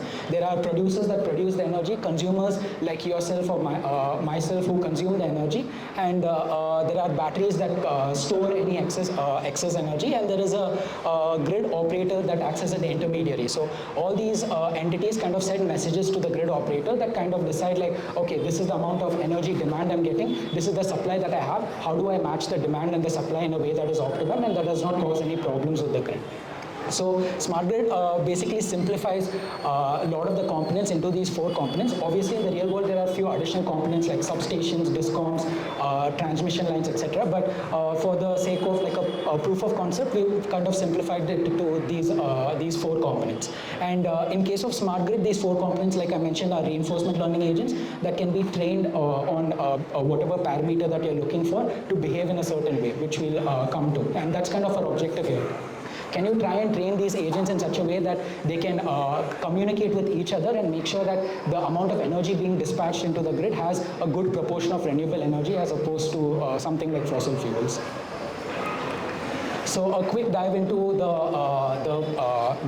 skeleton of these different agents. So like I mentioned, there are 4 agents. So there's generator, consumer, storage, and grid operators. So the platform allows you to select different types of generators. So you have nuclear, solar, coal, wind, etc. But the reward functions across all these different types are somewhat the same. So if you're looking at the reinforcement learning reward, so for a generator, it's the main requirement is that it should be directly proportional to the revenue, right? Because when you're training a generator agent, you want it to prioritize profit making, because that's how real life generators work. They want to try and make a profit, but you can also make some improvements to this reward by subtracting operating costs and adding a stability penalty. So the operating cost is there so that the generator should not be of the nature that it generates in an arbitrary way with its operating cost also increasing. So you need to subtract for the operating cost and penalize it when its operating cost is increasing. And similarly, when the grid generator is trying to deploy too much energy and causing instability in the grid, let's say in the form of some sort of grid violations like frequency violations, voltage violations, and so on, you again need to penalize it with the stability penalty.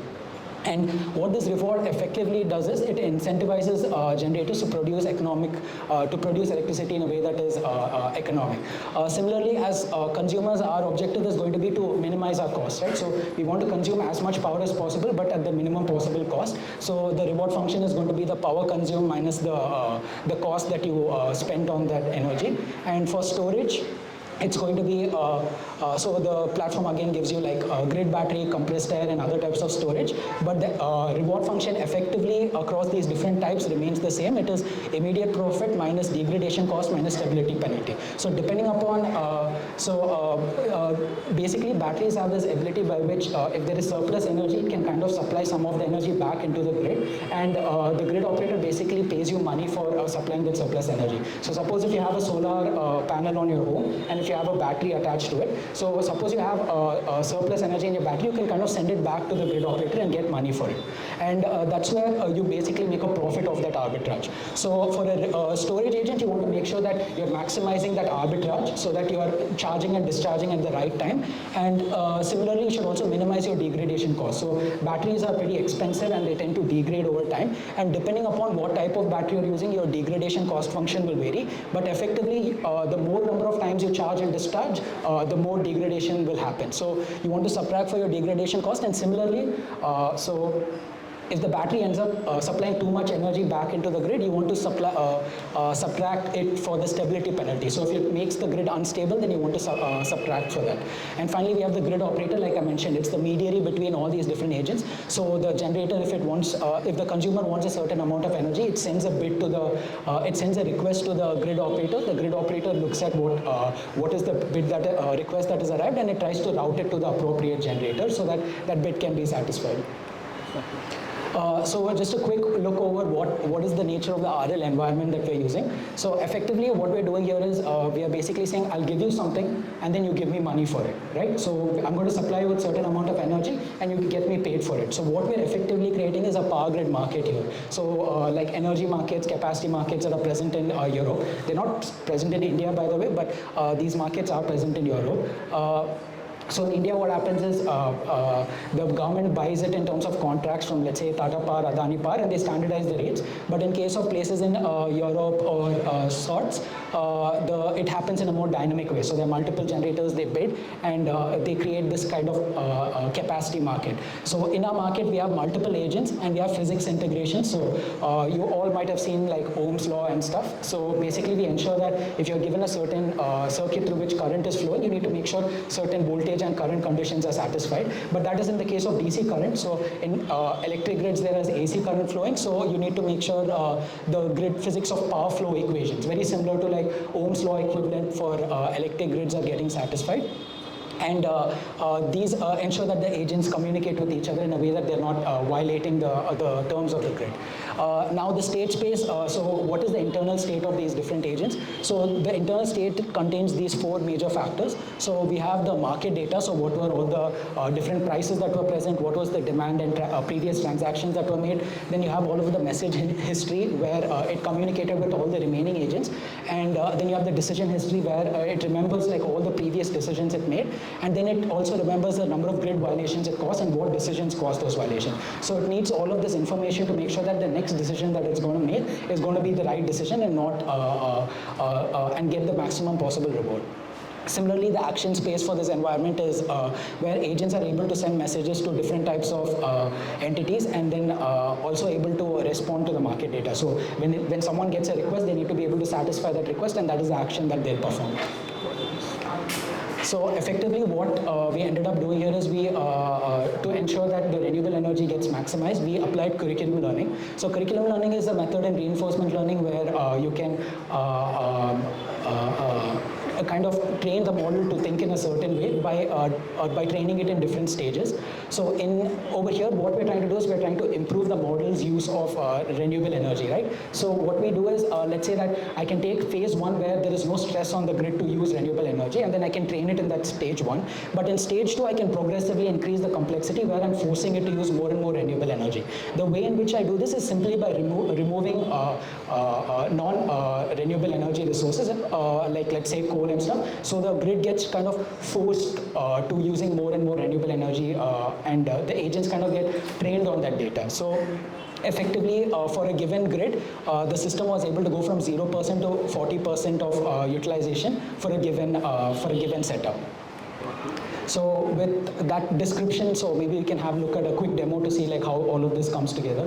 So Rudransh will just navigate to the website. So you all can navigate to buildsmartgrid.in. So what he's doing here is he's going to instantiate a solar power farm, and then he's going to instantiate, let's say, a grid operator, and then finally someone needs to consume this energy, so he's going to instantiate a load, so a residential load, let's say, of 10 megawatts. So you can just have now he's going to go ahead and run the simulation. So you can look at the quantities here. So you have a solar power farm, and you have that is of 100 megawatts, and you have a residential grid that is of just 10 megawatts. So when the simulation starts initially, there's going to be much more demand than there's going to be supply. So because of this, you'll see a change in the grid frequency. The grid frequency changes because the power that is being produced generally comes from, let's say, a dynamo of sorts, and the rate at which the dynamo spins is what determines the frequency of the grid. In India it's 60 hertz, but in US it's like 50 hertz. So you can see that the data generated here, so it slightly dips below 50 hertz just for a moment, and then the grid operator kind of gets things back into control, and then it stabilizes again at 50 hertz. And you can see that the supply gets matched with the demand. Rudransh, can you go to the previous one? You can see that the supply and demand get matched. So the red color is going to be the supply, and there's also green color there, but since supply and demand are matched here, you're not able to see the green color. And on the left side, you can see the cost of the grid. So if you can just move to the left. No, in the same page, if you can just scroll to the left side. You can run simulation.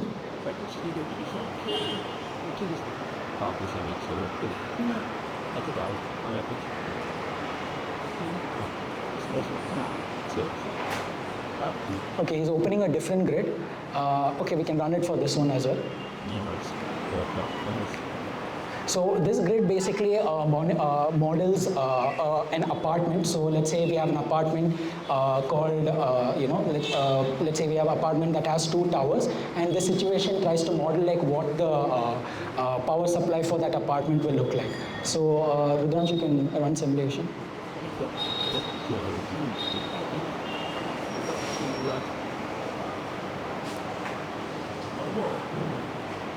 So in this case, the supply and demand are kind of equally matched because I designed the grid in that way, so you don't see an initial dip or anything. And then here you can see like at different stages how the total amount of power being produced and consumed are being varied. So the red color is the consumption and the green color is the production.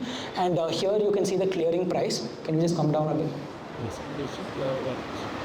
The clearing price basically shows at what price the grid operator is clearing the grid at every instance. So that is basically what the simulation looks like. So yeah, now we can go back to the slides. This is another report that has been generated for the same grid. And yeah, in this particular grid, there are some violations. So you can see that the grid physics equation solver failed, and you can look at the parameters for like why it failed and try to correct the grid based on that. So Rudransh, we can go to the slides.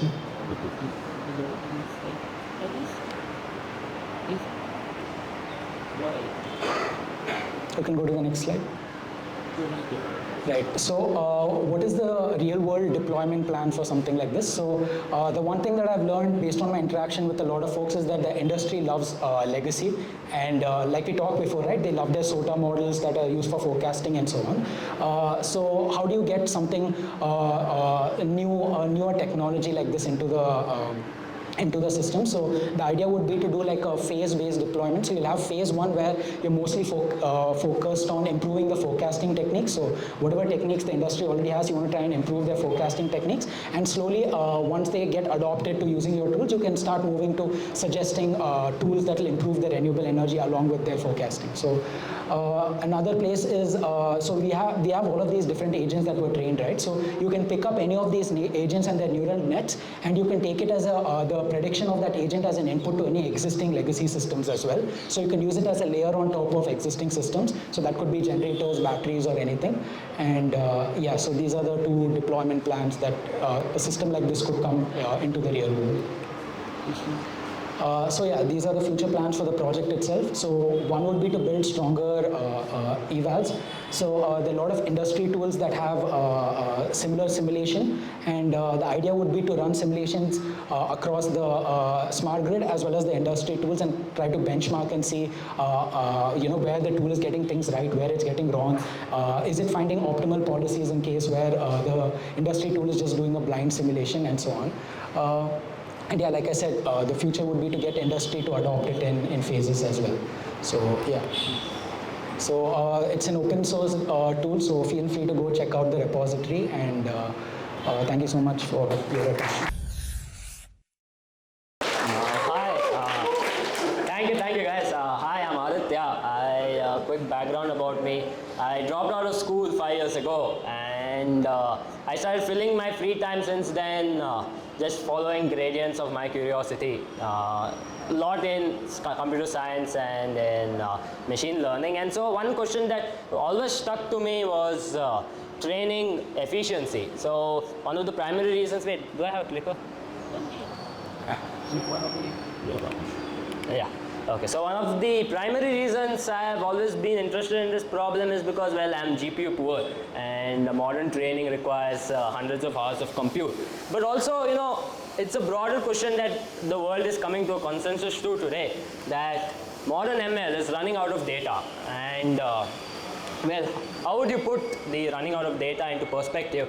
Is that, like Ilya Sutskever recently said, you know, you have trained over the entire internet. You don't have any more data that you can train on.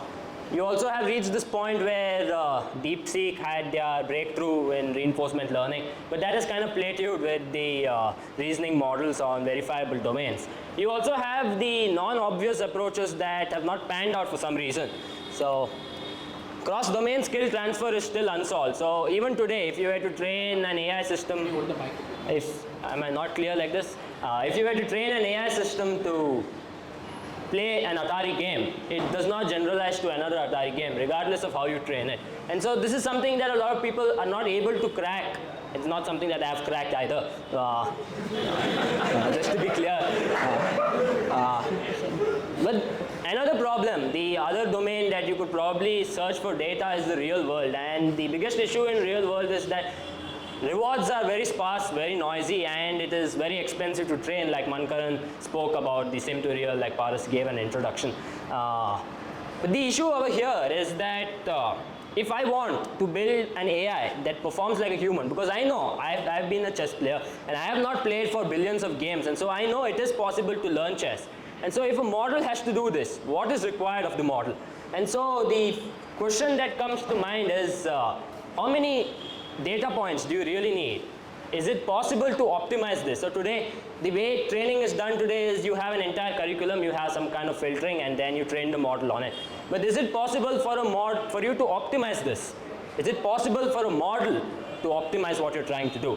And so in pursuit of this question, I decided to train a model to play chess. Yeah, I'm sure a lot of you are going to think, why chess? Chess was solved in the 1970s by Deep Blue, and solved again in 2016 by AlphaZero. But even though chess has been solved in a human category, it hasn't really been solved for the AI community. Because if you see, AlphaZero is trained on 10,000 times the number of games a grandmaster ever sees. If you were to run the numbers on AlphaZero, it does a total of 320 billion evaluations on chessboards. Something a human would never do in the entire life of playing chess.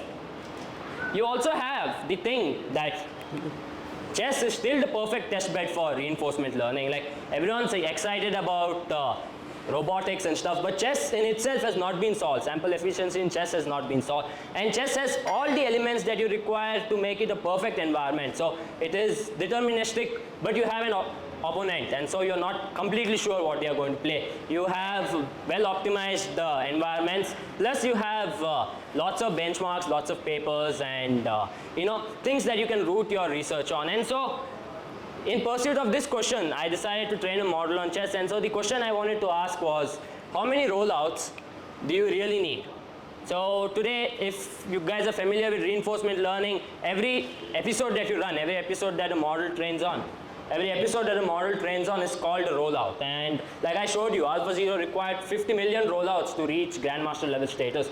Humans require, a chess grandmaster requires 10,000 rollouts. And so I set out to see if a model could optimize this, if you could use a model to optimize the number of rollouts you need. And so a very simple setup. I shamelessly copied the searchless chess implementation as my baseline. So you guys might be familiar with searchless chess. So the way it was structured is they downloaded 100 million random games from the chess, and then they deduplicated it, and they used Stockfish to create a value. So you have your board, and you have the probability that white's going to win.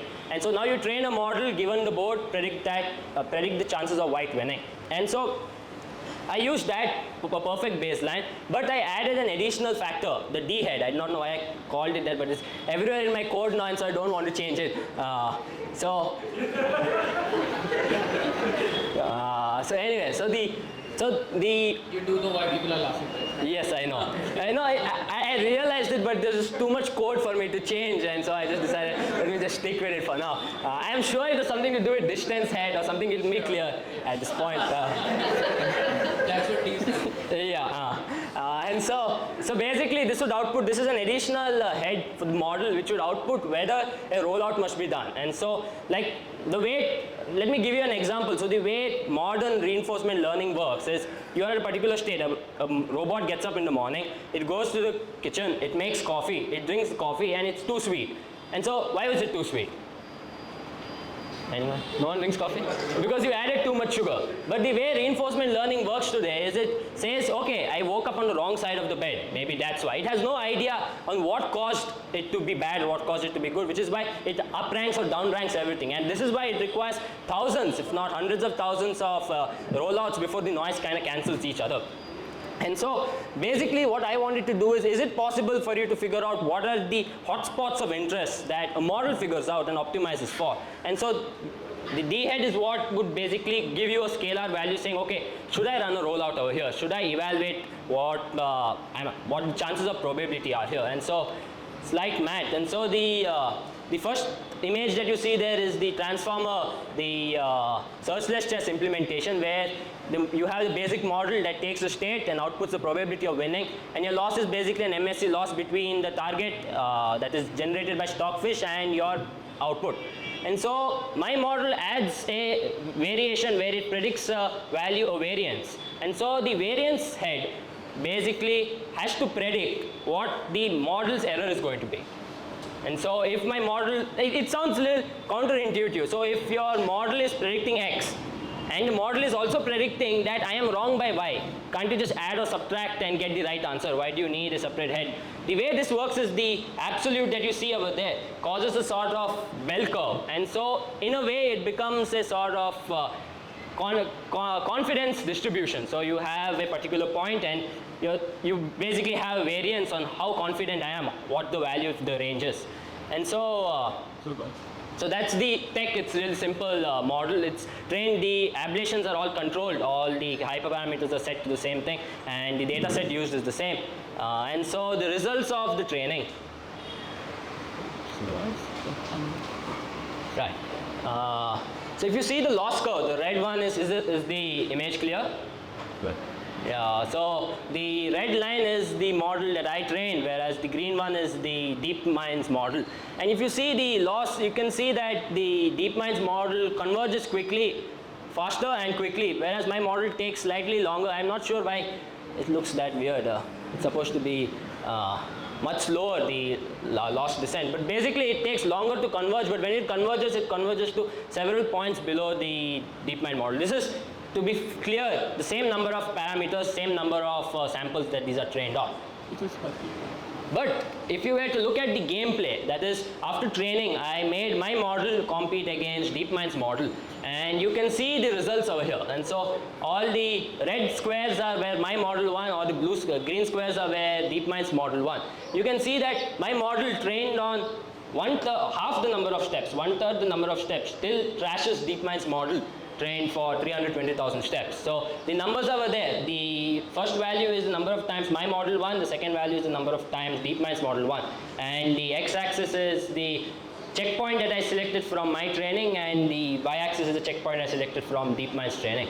And so if you look at this, it's, you know, it looks counterintuitive, because if you look at the graph here, my the loss curve of my training is clearly worse than DeepMind's loss curve. Yet when I make them play against each other, my model performs better than DeepMind's model. But why?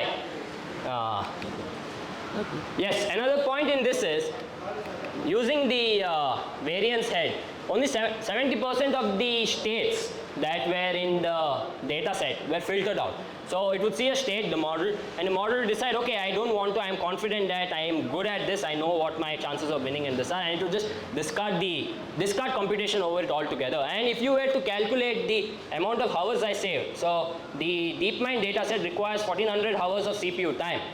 And when you remove 70% of it, you're left with just 500 hours. And so while you have a slight overhead in GPU processing, it is very minuscule in compared to the savings in rollouts. And so in this, you require only 50 milliseconds to make a rollout. But in harder problems like self-driving or robotics, you have rollouts that take hours together. And so this really brings down the amount of rollouts you need. But why? Why does this work? An obligatory reference, a lot of you guys probably recognize this, is that God made it happen. Very honestly, this is the Noam Shazir quote from his paper on Swigglue. Still upset that the shirt did not have it. Anyway. And so, again, it works. I'm happy to present the results over here, but I have no conclusive theory on why it works, but I have a few insights on why it probably works. And so, if you were to chart out the way data is structured today, in chess especially, you have a game, and most of the states, the information that you gain from it is not much. There are a few complicated states and there are a lot of easy states. And so there is the power law, which says that data is distributed in a way that the data points with the highest density are the least in number, and the data points with the least density are highest in number. And so when DeepMind's model trains, it basically makes it makes an uniform selection from these points. If you see the white points there, that's the way DeepMind selects the points. But the way my model works is, my model predicts what sits at the highest curve of difficulty. And so my model in a way is optimizing for selection of data points for the rollouts to be done. And if you see,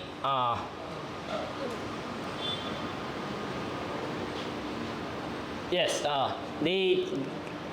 the way my model works, if you see the loss curve again, if I go back to the loss curve, you'd say, okay, the loss curve, my loss curve is performing worse than DeepMind's loss curve. But the thing is, the loss curve is a proxy. You know, it's a very deceptive metric, because the loss curve is only seeing how good you are on predicting the outcome, but it's not seeing how good you are at actually playing the game. So what happens in this is that if you see the last point over here, it is better to be slightly inaccurate in all than severely wrong in an important few. So if I'm at the state and the probability of me winning is 80%, and if I predict 75%, it doesn't matter as much as if I'm at the state and the probability of winning is 80 and I predict 60. And so what happens in a deep mind model is it optimizes aggressively for these points. It brings it as close as possible to 80, but it misses on a few important, which makes it blunder in the games it plays. Whereas my model, while it is generally less accurate on the vast majority of cases, on the harder problems, it has a much better understanding of where it needs to be.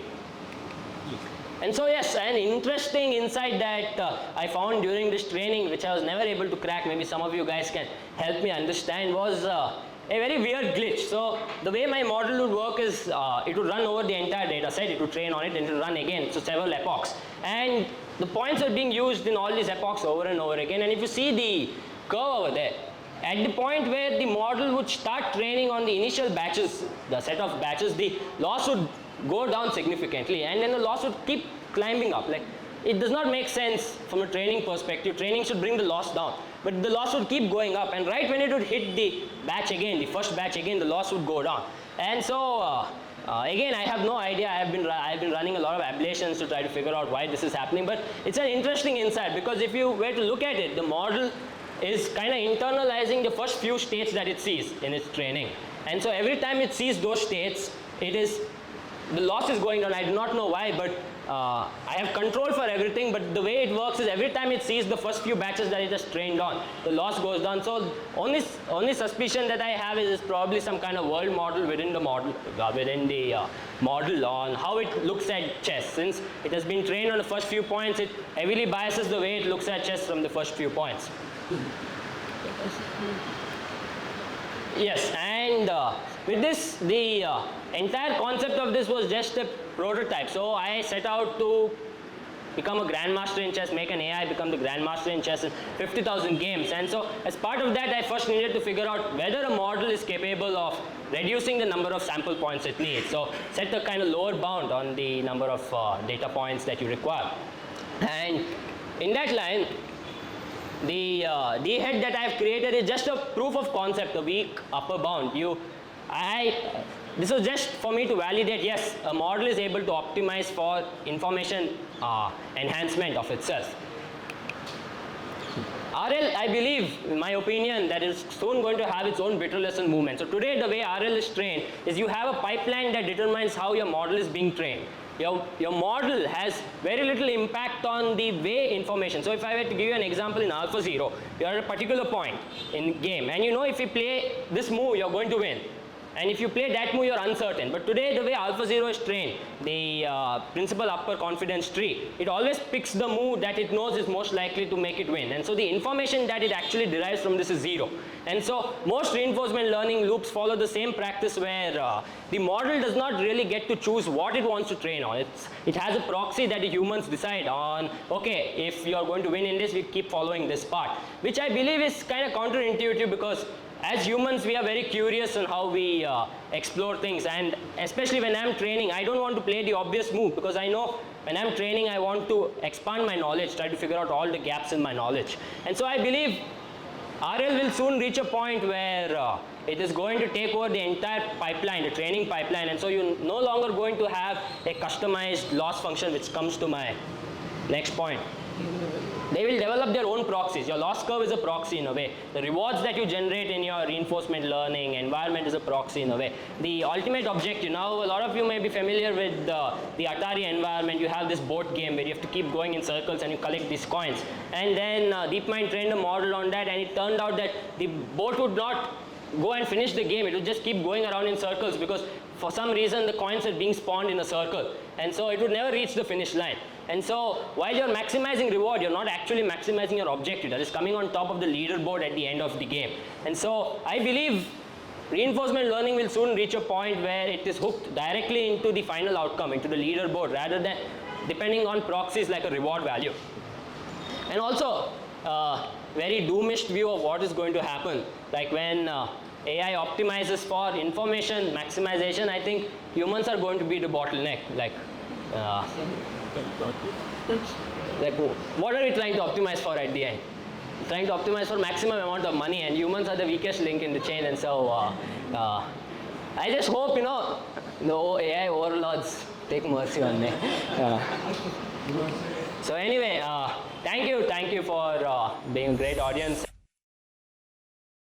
Hi everyone, thanks Paris for the introduction.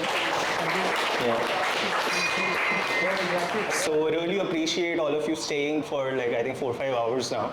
So I'm sure like, you're probably tired. So I'll try to keep it short and fun. As Paris said, we'll do a live game-based challenge. So yeah, I'll start. So I think we can move to the next slide. Next slide. Achha, sorry. So I think most of you here would know about the scaling laws, right? So we know that there are 3 broad levers that we can manipulate and play around with to optimize intelligence. It's data, compute, and parameters. Yes. And as Adithya just touched upon it in his presentation as well, modern ML is running out of data. And as Ilya said, data is the fossil fuel of AI development. So I think there's one way to look at it is when we look at data, there's quantity and quality, right? So I think we have pretty much exhausted the quantity, but how we use that data is what will get us the new alpha, right? And Aditya showed some glimpse into what that alpha could be. Now I think enter the era of post-training. So if you look at this chart, this basically shows you the R&D focus in AI and how that has evolved over time. So if you look at it, in 2018, it was mostly just pre-training, next token prediction, right? But as that graph moves, now in 2025, post-training has taken over, right? And you see, and if you look at even the DeepSeek breakthrough, it was essentially them just doing RL on reasoning traces during post-training, right? Okay. So while there are many ways to do post-training, for the duration of this talk, I'll just focus on reinforcement learning. Now, when we think about reinforcement learning, for folks who are not familiar, there are 2 broad problem spaces. One where we have verifiable rewards. So math, coding. So let's say if you want to train a machine on how to do 2 plus 2, a very primitive example, you know the answer is 4, so you can basically set that as a reward and get the sort of train the machine, right? Or same for coding, or recently we won the, there was IMO Gold. So that's something that's maybe relatively hard to verify, but it's a verifiable reward. But on the other hand, there are non-verifiable rewards. Creative writing. I think most of us know that the internet is filled with AI slop right now. Like, why is it that we call AI slop, right? It's very easily identifiable when a content is AI generated, or art for that matter. Now, I think we have been able to solve RL for verifiable rewards to some extent, and there is a clear path there. But for non-verifiable rewards, it's a much harder problem. So I think most of you know how RLHF works. Just to show you, so like I'm sure all of you have used ChatGPT, and GPT would often ask you to choose between one of the responses. This is essentially them trying to understand your preference and collecting human preference data at scale, right? So that they can basically do RL on their model, right? Or if you look at LM Arena, so on LM Arena, you'll see when you are comparing models, you see a ELO rating, right? When you're looking at this, it's very hard to read, but it says, let's say Gemini is better than O3, and Gemini has a, let's say, a ELO rating of 1530, and O3 has a rating of 1480. What does that mean? That means that humans prefer Gemini more than O3. There's no objective measure, right? So even how we are comparing different models is a lot based on human preference. So there are a lot of ways to sort of collect this preference data. If you look at the existing solutions, I think everyone knows about Scale AI. There's Scale AI, there's Amazon Mechanical Turk, but there are a lot of challenges. It's expensive, it's hard to scale. There's incentive misalignment, right? Let's say you hire someone from Turk and they are doing labeling for you. They are just having a bad day, and they just do some random choice, right? Like, there's no skin in the game. So I mean, the meme is self-explanatory, but Drew here says that, now you want to collect preference data from humans. You ask them to do this. They want money. Drew is sad. So, can you make it a game? Yeah, so here comes gamification. So what I was trying to explore is that, for in the past 2-3 years, gamification and human behavior has been one of my core focus areas, more in the context of education, but I think sort of it applies. So this is a paper I published last year on how you can get parents to engage more on a learning platform using behavioral nudging, right? So I thought that, okay, now there's this problem of collecting human preference data, and I have a good sense of how gamification works. Can I sort of apply it here? And the problem is, you want to get someone to do something for free. How do you have them care about the outcome? Okay, so here comes Prompt Arena, which is the, Prompt Arena, which is the platform prototype that I have built. Rudransh will just give a quick walkthrough. Rudransh, so this is the landing page. There are a lot of challenges that we have defined, right? And let's say one challenge was, okay. Rudransh, can you go back once? So one challenge here is Lossfunk Residency Batch 5 t-shirt. So we actually ran a challenge and all of us put in submissions, and the t-shirt was one of the submissions that came from the challenge. You can enter one of the challenges.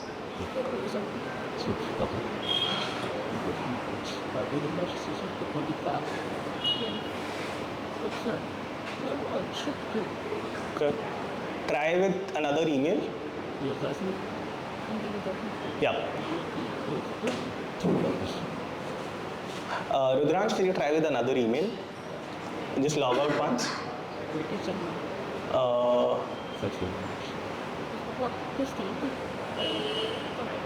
Try with the one Nishit.g at Rocket Learning.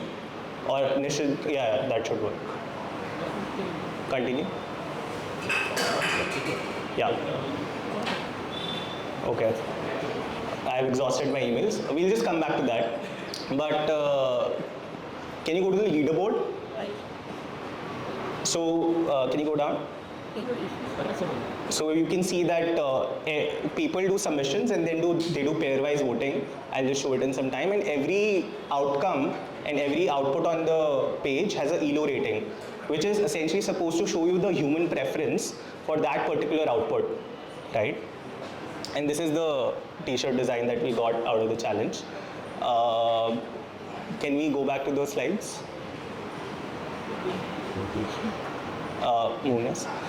So the idea was, how can you make something that feels like a chore into something that people enjoy doing? And that's what happened to some extent, right? We ran an internal challenge, and like these are some screenshots from our WhatsApp group. I think for quite some time, like that was what people were really talking about. Next.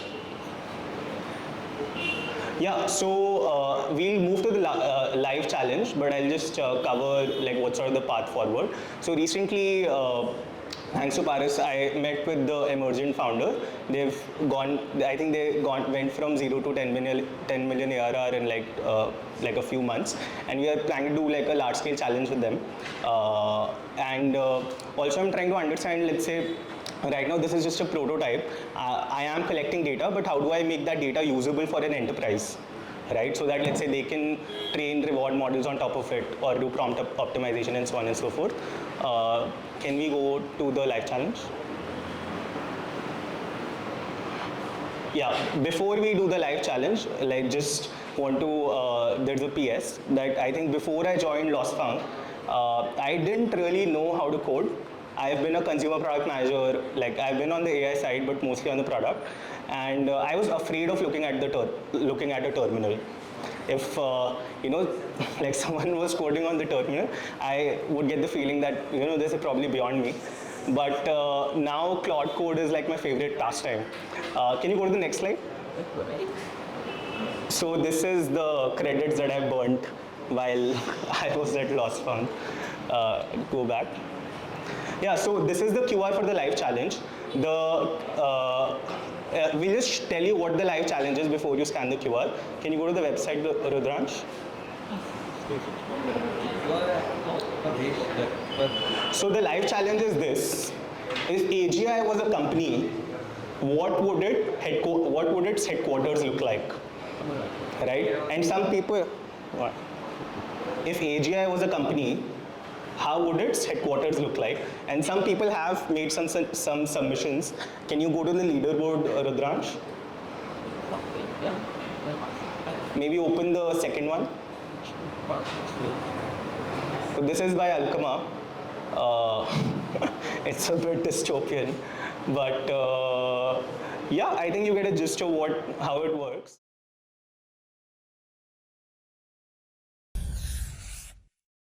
So thank you, Nishit, and thank you everyone for coming. Thank you for being patient. I do want to thank Saurabh and Sai in my team for